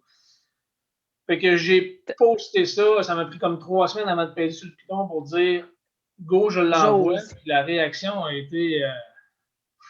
C'est intéressant ce que tu amènes parce qu'on se questionne beaucoup. Éric, tantôt, mettait en évidence le fait qu'on pourrait ouvrir des programmes d'aide de façon plus large, mais les gens, en fait, ne répondent pas, ne disent pas présent. Mais par ailleurs, quand quelqu'un comme toi partage son expérience, tout à coup, ça fait écho. Puis, en tout cas, ça m'amène à dire que je pense qu'il faut trouver des façons d'aider qui rejoignent le cœur directement des gens. Tu sais, si on leur propose un programme en santé mentale, ben, on dirait que les gens ne répondent pas trop. Mais toi qui partages ton expérience, hein, ça vient directement rejoindre le cœur. Et je pense que ça fait partie de tes élans. En tout cas, c'est beaucoup ce que j'ai senti quand j'ai parlé avec toi. Tu faisais référence au fait que quand on vit des moments difficiles, c'est important de savoir s'entourer. Puis même, il y a eu plein de belles coïncidences dans l'adversité, de gens qui se sont placés sur ton chemin et qui ont été, je dirais, des leviers qui ont permis de te propulser, qui ont permis de te redonner l'élan, même de te pousser un peu quand toi, tu n'étais plus capable d'avancer, Oui. hein, de cet élan-là. Et ça, je pense que c'est quelque chose à retenir. Hein? Puis, vous en avez parlé aussi dans les conseils que vous avez donnés, Annie. Hein, de pas hésiter. Mais quand on est un chef d'entreprise, on a souvent tendance à se cacher derrière l'image du gars fort qui est capable. Hein, puis qu'est-ce que tu penses de ça maintenant, toi, je dirais... ici, on pleure en groupe. Fait que des boîtes de Kleenex dans la salle de conférence, là, ça arrive régulièrement qu'on se fait des réunions le lundi, puis on demande les bons coups, les mauvais coups, puis on parle de choses personnelles ou de travail, puis on prend le pouls de chacun. Puis des fois, il y en a un qui arrive le lundi, puis là, ben là, je me sépare, puis là, tu sais, tout ça. Fait que là, on sort la boîte de Kleenex, puis on rit un peu, tu sais, puis on prend ça avec humour, parce que on a trop tendance à tout dramatiser ces situations-là. Puis maintenant, ben, tu sais, ils m'ont vu pleurer, ils savent que j'ai pleuré, puis que j'ai eu de la difficulté. Mais ça a comme soudé l'équipe, puis chacun, tu sais, la phrase fétiche que tout le monde fait, là, comment ça va? Comment ça va? Tu veux-tu vraiment savoir comment je vais, là? Tu sais, je veux dire, mais si tu poses la deuxième question, non, sérieusement, là, comment ça va? Je veux savoir comment tu vas. Là, tu vas avoir une réponse. Puis qu'on s'intéresse à la réponse aussi. Ben, c'est justement, c'est ça. Fait que, tu sais, moi, dans mon cas, j'ai pleuré. Dans ma cohorte à l'école, on était 26 à l'école d'entrepreneurship. Puis, à la fin, quand ils nous ont couronnés, donné le diplôme, comme, ma conjointe est là, puis elle dit, tu sais, je voudrais aller au petit coin, là. Est-ce que tu vas passer bientôt? Je dis, ben non, ils vont me garder pour la fin. Et à la fin, tu sais, il était là, Tommy, pour me faire pleurer, parce que j'ai pleuré pendant les 2 ans, tu sais, je veux dire, c'était comme l'inside. Mais par après, chacun est passé devant moi en me disant, merci, Tommy, de m'avoir fait vivre la vulnérabilité. Merci de nous avoir ouvert sur ça. Tu sais, on parle de. Il y avait des avocats, il y avait des dentistes, il y avait des entrepreneurs comme moi en construction, il y avait toutes sortes de monde dans les. Tu sais, il y avait un mélange dans les 26 personnes. Puis aujourd'hui, on se parle de ça, on est encore en contact, on se parle de ça, puis ils disent, te souviens-tu? Ouais, te souviens-tu que pleurer pour toi, c'était la pire chose de ta vie? Bien, c'est ça que j'allais dire. Tantôt, un peu plus tôt, avec Eric, tu disais, moi, j'ai fait mon chemin dans la vie en poussant tout le monde, puis en avançant, puis en me souciant pas. En tout cas, on dirait que le mot bienveillance, c'est pas ça que tu as appris dans ta famille, puis c'est pas ça qui a guidé ton chemin. Tu l'as appris dans l'épreuve. Oui. Je l'avais en dedans de moi. Je pense que je l'avais en dedans de moi. C'est ce que je cherche. On ne t'avait pas montré quoi faire avec. Ben, c'est ça. Non, ben, tu sais, mon enfance était un peu. C'est un peu tout croche. Mon père, il prenait beaucoup de boissons, fait que ça allait pas très bien. Il y a des soirées qui n'allaient pas très bien. Puis, dans le fond, une fille à l'école qui m'a dit une phrase à un moment donné qui m'a dit, Tommy, tu es né d'une entreprise de démolition à une entreprise de construction. Fait que là, quelqu'un m'a dit ça, j'ai fait aïe aïe. Ça m'a comme. Il fallait faire un TED, puis mon titre, c'était ça. Je suis passé d'une entreprise de démolition à une entreprise de construction. Là, elle m'avait dit ça, puis quand j'ai fait le lien, j'ai fait wow. J'ai une amie psychologue, là, j'ai discuté de ça avec. Elle a fait un beau parallèle avec ton histoire de vie, certainement. Elle m'a dit, ça fit pas mal avec toi, ça. Fait que, c'est comme le lien qui m'a fait ouvrir les yeux et de dire, ouais, c'est vrai.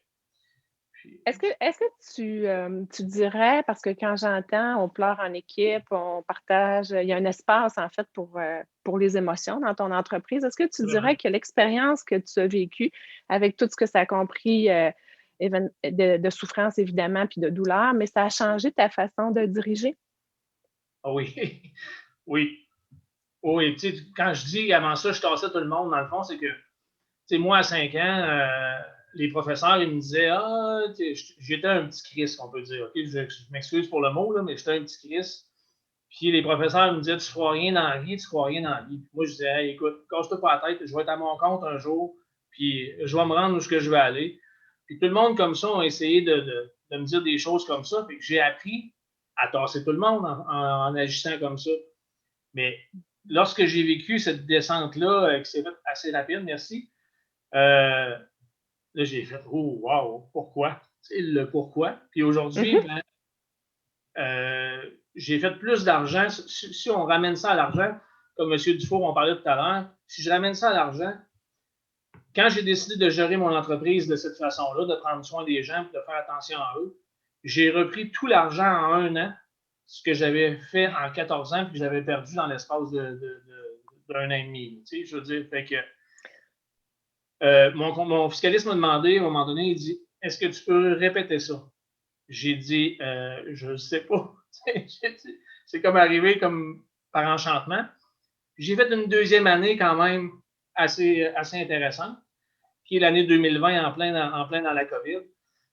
Mais tout ça en prenant soin des gens, puis que les gens à l'interne puissent prendre soin un de l'autre aussi. C'est pas juste moi qu'il faut qu'ils prennent soin de eux, mais c'est que tout le monde, l'équipe, on a cette culture-là.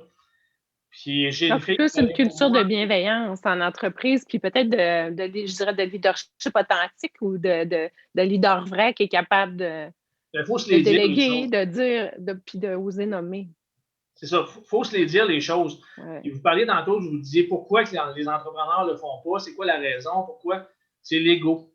Et l'ego, il faut bien paraître, il faut être beau, il faut être bien, puis il ne faut pas le dire qu'on ne va pas bien. Ça ne se dit pas, ça, dans le monde des affaires. Tu sais, je veux dire, ben moi, aujourd'hui, j'ai décidé que j'allais le dire. Puis les gens qui arrivent qui me disent « Ah, je fais 50 millions de chiffre d'affaires. Ah, c'est belle fun. » Non, c'est pas ça que je veux savoir. Comment tu vas? Comment ça va ta business? La petite Oui. ligne en bas. C'est intéressant à l'humain d'abord.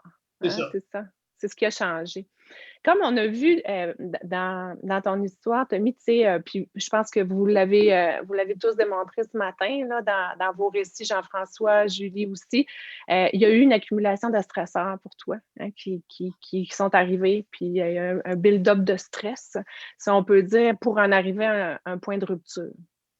Un point de rupture, et c'est souvent ce qui se passe. Hein. Il y a une accumulation de stresseurs pour lesquels on fait un peu fi, puis à un moment donné, nos stratégies d'adaptation ne fonctionnent plus, puis ça lâche à quelque part. Hein. Ça craque. Et toi, ça a craqué en même temps dans ton entreprise, en même temps au niveau personnel.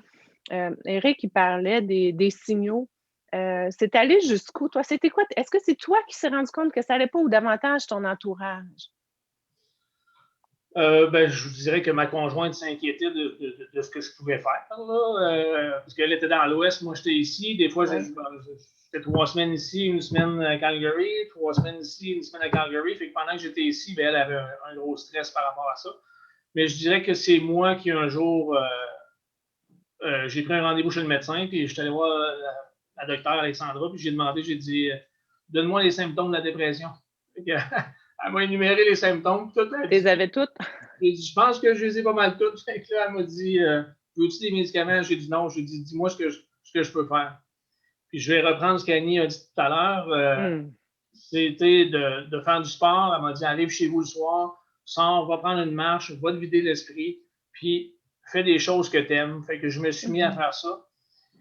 Puis, je suis parti avec ça parce que la médication, dans mon cas, ça ne m'intéressait pas, mais je ne dis pas à personne de ne pas faire ça. C'est pas ça que je veux dire. Chacun, tu voulais essayer des choses avant. Ouais. C'est ça.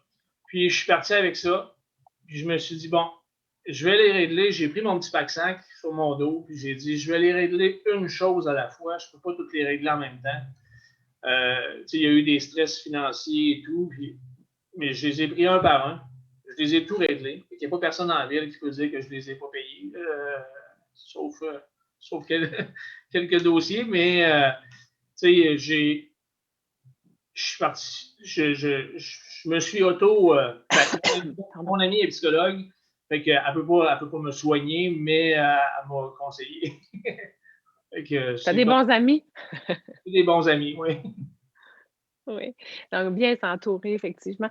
Ce qui est intéressant je trouvais, dans ton parcours aussi, c'est on parle beaucoup de l'inter-influence qu'on a souvent tendance à mettre de côté, hein, mais la façon dont on se ressent, la façon dont on se vit, ça va avoir un impact, hein, au niveau du travail. Et Julie aussi en a parlé. Donc, comment je me sens, moi, comment j'arrive, comment je me positionne quand j'arrive au travail, ça va avoir un impact autour et inversement, ce que je vis à mon travail, ça va aussi avoir des répercussions dans ma famille. Quand même que je dirais, là, moi, à 4 heures, je ferme la porte, là, c'est un beau concept, mais ça ne se passe pas tellement comme ça. Puis toi, on le voit bien que tout ça, hein, c'est venu un peu comme un jeu de domino, tout s'inter-influencer jusqu'à arriver à un point, à un moment donné, où dire, il faut que je lève la main, que je demande. Moi, je suis arrivé jusqu'à un point que j'étais sur l'autoroute, puis j'ai donné un coup de volant, puis... C'est dur de repenser à ça. Hein? Ouais. Il ne fallait pas que ça arrive, ça. Mais non, mais j'ai vu mes filles comme dans l'image, puis ça a fait oh. J'ai arrêté sur le bord du chemin, ça s'est mis à couler, puis à un moment donné, j'ai dit, bon, là, on va faire quelque chose, on va régler ça une chose à la fois, puis c'est comme ça que je me suis reconstruit, mais c'est encore fragile, vous voyez. Oui, c'est encore très, très vivant quand t'en parles, hein, puis ces émotions-là remontent, puis c'est le chemin de toute guérison, c'est un chemin. Hein? Il y a toujours des petites choses qu'on continue de régler au fur et à mesure. Puis je pense que ce que tu es en train de faire aujourd'hui aussi, ça fait partie... partager notre expérience, ça fait partie de la guérison aussi. C'est grand. C'est un peu stressant aussi de partager ça. C'est un peu stressant, effectivement, mais c'est venu au point où tu n'avais même plus le goût de vivre. C'est ça que tu es en train de nous dire. Qu'à un moment donné, tu t'es dit, moi, j'ai même plus envie de continuer. la tâche était importante. Là, tu sais, quand je regardais tout ça, puis je me disais, OK, faut que je me reconstruise personnel, il faut que je reconstruise l'entreprise, faut Mes que. liens. Et là, à un moment donné, je voyais ça gros, mais c'est justement ce qu'on a tendance à faire, c'est avoir ça gros. Mais quand on se ramène et qu'on prend ça une chose à la fois, ben, tu sais, quand on dit les bouchées, ils se mangent une à la fois. Tommy, aujourd'hui, quand tu regardes dans le rétroviseur, tu vois tout ça, tu te vois aujourd'hui avec nous, avec tout ce monde-là qui t'écoute. Qu'est-ce que ce serait quoi bon, j'aime pas ça de dire les mots conseils parce que moi, c'est un terme que j'aime pas employer, mais qu'est-ce que tu aurais envie de partager aux gens qui t'écoutent ou qui se retrouvent peut-être en ce moment dans une situation comparable à ce que tu as vécu ou que ça fait vraiment écho puis qu'ils se disent ouais, peut-être qu'il faudrait que je commence à écouter mes signaux d'alarme, tu dirais quoi? Ben, je dirais la petite voix, quand elle te parle, il faut l'écouter. Hein? La petite voix, on ne l'écoute pas assez, notre petite voix, puis tout le monde a une petite voix dans sa tête qui dit hey, ralentis, tout ça. Mais, tu sais, si je me pose régulièrement la question, je me dis est-ce que je repasserai par là aujourd'hui avec toute l'expérience que ça m'a donné, puis toute l'évolution que j'ai faite en tant que personne? Je n'ai pas le choix de dire oui. Ouais. Aujourd'hui, je fais plus attention aux signaux, comme Julie parlait tout à l'heure. Je fais plus attention à ces signaux-là, mais ça m'a donné une grande expérience, puis ça m'a fait devenir une meilleure personne. Fait que, je peux pas dire autre chose. Il y a une phrase que je dis beaucoup puis que j'applique à moi dans des moments difficiles, puis on dirait quand je t'entends, elle monte là, je ne peux pas prévu de dire ça, mais je vais le dire, mais il y a toujours un cadeau dans l'adversité. Il faut le trouver. Hein? Ouais. Puis c'est souvent dans ces épreuves-là, on a souvent peur d'aller dans les zones d'ombre, mais c'est souvent là c'est souvent après ça que la plus belle lumière va émerger. Puis je pense que ce qu'on entend de toi, puis de tous les panélistes aujourd'hui, c'est ça, c'est qu'il y a toujours la lumière qui arrive après. Et ça, il ne faut pas le perdre de vue, hein? Faut garder ça en tête et puis il faut oser lever la main et se dire que la santé, c'est important. Puis la santé, c'est aussi ce qui se passe émotivement pour nous, puis il est temps qu'on en parle. Puis merci d'en parler. Merci, Tommy, pour ta grande générosité. C'est un bonheur de t'avoir connu. Puis, je repasse la parole à mon collègue Éric. Merci beaucoup pour cette belle ouverture-là, en espérant que ça porte. Merci beaucoup, Nancy. Merci, Tommy. Et donc, c'est très inspirant. C'est intéressant, votre point de vue. C'est une grande générosité. Je crois que je redonne la parole on s'en va vers la phase finale. Donc, vous allez arriver à une période de questions avec Mme Beaulieu et on va vous arriver avec un petit coffre à outils, une recommandation d'outils vers la fin. Donc, je laisse la parole à Maryse. Effectivement, merci beaucoup, Éric. En fait, on a reçu des questions. Il n'est pas trop tard pour nous envoyer vos questions si vous le souhaitez. La première question s'adresse aux panélistes. Alors, peut-être que je pourrais demander à Jean-François en premier. Alors, avec du recul, croyez-vous que vous auriez pu avoir des symptômes avant-coureurs? Alors, au lieu de, je sais que Jean-François, tu parles de ton tableau, mais quels sont les symptômes avant-coureurs que tu as vus vraiment en termes de peut-être l'isolement, s'isoler socialement, etc. Alors, quels sont tes symptômes à toi, le précurseur? C'était d'abord et avant tout de la fatigue, le cerveau en surchauffe. Moi qui travaillais au grand public, je travaille encore au public, là, mais je m'isolais sur l'heure du midi. Hein, je partais du bureau, là, puis je ne voulais pas voir personne. Je m'en allais à la maison. Ça n'avait pas de sens, surtout là, dans les derniers temps. C'est comme si je fuyais. Je n'avais pas le goût d'avoir de conversation, mais j'avais aussi vécu une perte de confiance dans mes relations d'affaires, dans mes relations amicales. Et aussi, j'aurais eu l'opportunité d'en discuter avec ma conjointe de l'époque, mais un des symptômes aussi, en fait, c'est comme, je sais pas, c'est un sentiment de culpabilité, un déni, de la procrastination. On sait que ça va pas bien, mais on a comme l'impression de vouloir pelleter ça par en avant en disant « Ah, ça va finir par passer, ça va finir par passer ». Et en fait, c'est souvent ça qui résonnait en moi. Et je me souviens, j'allais au travail le matin. Moi, je demeure dans le Bourgneuf. Je travaillais à Beauport. Des fois, en voiture, là, je m'en allais le matin là, et je perdais 5-10 secondes. Puis à un moment donné, j'étais comme « Hey! » Puis alors, quand ça a commencé, moi, j'ai fait un listing. Je suis arrivé chez mon médecin de famille aux alentours là, du 25 mai 2018 avec ma tablette. J'avais une feuille 8,5 par 11 avec ce que je vivais. Et quand j'ai commencé à lui parler de ça, il dit « Non, non, attends un peu. » Là. Il dit « Ça ne marche pas. Tu es en chute libre. » Et ça, ben, je dirais qu'il y a comme un escalade. Ce que je suis en train de nommer là, ça a commencé tranquillement, pas vite, à s'installer. Puis plus j'avançais, plus je procrastinais. On a pu, en quelque sorte, là, voir une augmentation. Et je suis obligé de dire que j'étais irritable. Alors, très irritable, c'est ce qu'on comprend. Julie, à votre tour peut-être de nous adresser vos symptômes avant-coureurs. Ben oui, moi aussi, irritabilité, c'est vraiment un mot aussi dans mon cas. À la maison, tu sais, tantôt, Jean-François, tu disais, quand j'arrivais à la maison, je me déversais, là, tu sais, puis toutes mes émotions de la journée, moi, tu sais, j'étais tout le temps fâchée, j'avais toujours plein de choses à dire sur ce qui n'était pas passé de la bonne façon, j'étais fâchée contre tout, mais en même temps, aussi, il y avait une petite voix, puis tantôt, c'est Tommy qui l'a dit, mais j'avais une petite voix dans ma tête qui me disait « Je suis plus capable, je suis tannée, faut que ça change, je peux plus faire ça, j'aime plus ma job. » Tu sais, il y avait tellement de phrases qui... Puis tu sais, je les poussais parce que je me disais « Je vais y arriver à un moment donné. » Puis on dirait que toutes les stratégies que je mettais en place, donc tout le trop que j'ai mis en place, je m'agitais, tu sais. J'étais très, très agitée, puis je faisais beaucoup d'actions pour essayer de régler mon malaise, mais en fait, il contribuait à mon malaise parce que j'aurais pu aller peut-être plus directement à me respecter moi-même, mais plutôt, je faisais plein d'affaires. Donc, l'éparpillement, le sentiment d'urgence, je pense, le sentiment d'urgence, irritabilité, colère, des larmes. À la fin, je pleurais pour rien. C'était vraiment ça. Je pense que je résumerais ça. Tommy, est-ce qu'il y a des symptômes qui sont les mêmes que tes deux co-panélistes? Ben, écoute, c'est drôle ce que Jean-François vient de dire, parce que moi, un symptôme que j'ai fait, je suis sur l'autoroute de la capitale, le policier il roule à côté de moi pour m'arrêter, puis je continue, je le vois même pas. Puis à un moment donné, il m'a arrêté, puis on s'est stationné sur le côté, il est venu me voir.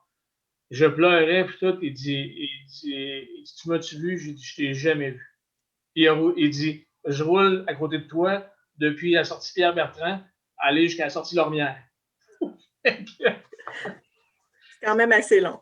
Donc, irritabilité, une certaine perte de conscience aussi là, pour l'ensemble de vous trois dans notre deuxième question avant la fin, peut-être. Il y a quelqu'un qui demande si je m'adresse à un proche pour parler de mon désarroi et demander de l'aide, j'ai peur d'imposer mon mal-être et qu'eux-mêmes ne sachent pas quoi faire. Quelle est l'importance de choisir là ou les bonnes personnes à qui s'adresser? Peut-être la question irait vers Mme Boisvert. Je pense que c'est une question importante pour tous. Oui, c'est important de choisir la bonne personne à qui on va parler effectivement, de cibler dans notre entourage des gens qui ont cette capacité-là d'écoute, de recevoir, mais aussi de porter. Il y a des gens qui ont de la difficulté à recevoir des messages de souffrance ou à recevoir de l'intensité. Oui, d'une part, puis aussi être clair, nous, dans notre demande qu'on fait à l'autre, parce que souvent, quand on hésite à les parler de ce qu'on vit, on n'est pas non plus clair dans ce qu'on a besoin. Donc, clarifier ce dont vous avez besoin, puis se diriger, choisir des personnes qui ont une capacité de présence et d'écoute, oui, je pense que c'est vraiment important. Et ne pas vous sentir coupable. Et si vous vous sentez coupable, observez-le et dites-vous que vous méritez mieux que ça. C'était un beau mot de la fin, Mme Boisvert. Alors, avant moi de conclure, je repasserai la parole à M. Éric Dufour pour un vrai mot de la fin avant que je vous donne les remerciements de la fin. Bien, merci Maryse, merci à vous tous. Avant de terminer, je voulais en profiter pour offrir quand même une petite idée de coffre à outils ou d'une façon de faire. Je voulais me permettre de le faire. Je crois qu'on peut afficher à l'écran le graphique là, que j'ai voulu amener en conclusion sur sur l'approche là, je ne sais pas si vous l'avez eu là, en régie pour pouvoir le mettre à l'écran. Ça semble pas le cas. Donc, écoutez, on pourra vous faire parvenir au pire aux participants ce que nous avions préparé pour vous. Ce que je voulais expliquer finalement, c'est que chez nous, ce qu'on a pensé faire pour supporter les entreprises, que ce soit en mode cohorte ou en mode entreprise individuellement, nous avons pensé en mode produit, de mettre en place un produit d'intervention avec une équipe de spécialistes autour de la table pour supporter les organisations. C'est un produit qui est subventionnable. Il y a des programmes d'aide pour ça. C'est que ce qu'on fait, c'est qu'on met l'entrepreneur au cœur de l'intervention. Et notre technique, c'est d'aller identifier les stresseurs. Donc, veut pas, on a une responsabilité en tant qu'entrepreneur. On a un défi, on a des responsabilités, on a des employés, on a des clients, etc. Donc, notre méthodologie, nous, c'est à travers les 7 essentiels d'aller identifier les stresseurs, les défis de l'entreprise.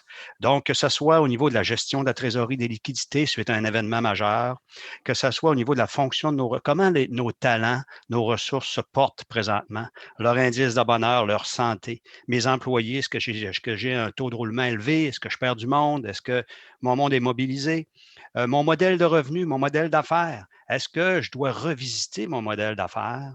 La notion des approvisionnements, beaucoup d'organisations dans le domaine de la restauration ont dû modifier leur modèle. Les défis technologiques sont grands. Comment travailler avec mes résultats, être en contrôle de mes tableaux de bord, etc. Et surtout, quel est le défi de ma gouvernance de mon organisation? Hein? Je dois me convertir vers une gouvernance beaucoup plus collective. Donc, ce que nous, on a préparé pour les entreprises, nous sommes déjà en intervention, c'est d'identifier les défis à travers les 7 essentiels et là, d'aller avec notre entrepreneur, avec son profil à lui, où sont ces grands stresseurs par rapport à tous ces défis? D'identifier les stresseurs de notre entrepreneur. Souvent, on va avoir un entrepreneur qui va être profil plus humain ou un autre qui va être plus cartésien. Donc, il faut aller identifier les stresseurs et lui enlever du fardeau sur les épaules. Pendant l'intervention, nous avons une psychologue qui est Nancy Boisvert qui va travailler avec la casquette individuelle de l'individu, va travailler avec lui par rapport à sa personne à lui, son équilibre de vie. Nancy va faire un tour dans l'intervention, c'est prévu. Donc, identifier les défis de l'entreprise à travers nos essentiels et nos responsabilités. Identifier quels sont, à travers ces défis-là, les grands stresseurs pour notre entrepreneur et faire une intervention avec nos équipes dans le plan d'action pour supporter, enlever du fardeau sur les épaules à notre entrepreneur avec des spécialistes qui allons calibrer ces défis-là et avec également une Nancy, avec quelqu'un qui va travailler en psychologie ou en support, en discussion, pour calmer les stresseurs. Tout ça en mode collectif, s'assurer qu'il y a un nouveau partage de responsabilité de l'entreprise. À la suite de cette intervention-là, c'est un produit, il y a un plan d'action qui se met en place et là, à ce moment-là, l'entreprise peut être supportée à l'aide de programmes, etc. Il y a beaucoup de programmes présentement dans le marché. C'était une page qu'on voulait vous présenter à ce niveau-là. Je viens de vous la résumer dans mes mots. Je veux simplement vous remercier de tout cœur. Steve, merci avec ta chambre de commerce d'avoir ouvert la porte. Je sais que Steve, ça te portait beaucoup à cœur la première fois qu'on s'en était parlé cet automne. Donc, bravo. Puis continuez, la Chambre de commerce. Si vous avez des besoins, envoyez des emails à la Chambre de commerce. Au pire, vous pouvez m'écrire aussi dufour.eric@rcgT.com. Mais référez-vous à l'équipe de la Chambre de commerce et on pourra répondre à vos questions. Merci, la gang de la BDC et vous tous individuellement. Merci, Madame la maître de cérémonie. C'était vraiment un grand plaisir de collaborer comme partenaire avec vous pour ce bel événement. Merci à vous tous. Merci, Nancy Boisvert. Alors, je vous rassure, Monsieur Éric, votre tableau a été bien vu par nos participants. Alors, les gens l'ont vu là, pendant votre mot de la fin. Alors, à mon tour de vous remercier d'avoir été avec nous aujourd'hui. Je vous rappelle qu'il y a des outils, comme le disait M. Dufour, il y a des outils avec Jean-François sur M'aider sur notre site web, fondationcerveau.com. Le plus important, c'est que si vous avez besoin de parler en rapidité à quelqu'un, il y a le 811 qui est toujours disponible. Il va pouvoir vraiment vous aider à vraiment identifier le bon service pour vous à ce moment-ci ou pour vos proches. Alors, n'hésitez jamais. Sinon, en mon nom, au nom de la Chambre de commerce et d'industrie de Québec, je vous remercie infiniment d'avoir été avec nous. Je remercie la BDC, je remercie Raymond Chabot et je remercie surtout nos panélistes d'avoir été si vrais et d'avoir été vraiment très généreux aujourd'hui avec nous sur leur partage. D'ici là, faites attention à vous, demandez aux autres comment ils vont et écoutez la réponse. C'est là le premier pas vers une vraie santé mentale pour tous. Merci d'en avoir parlé. Merci d'écouter. Là-dessus, bonne fin de journée à tout le monde. Merci à vous tous. Bye-bye.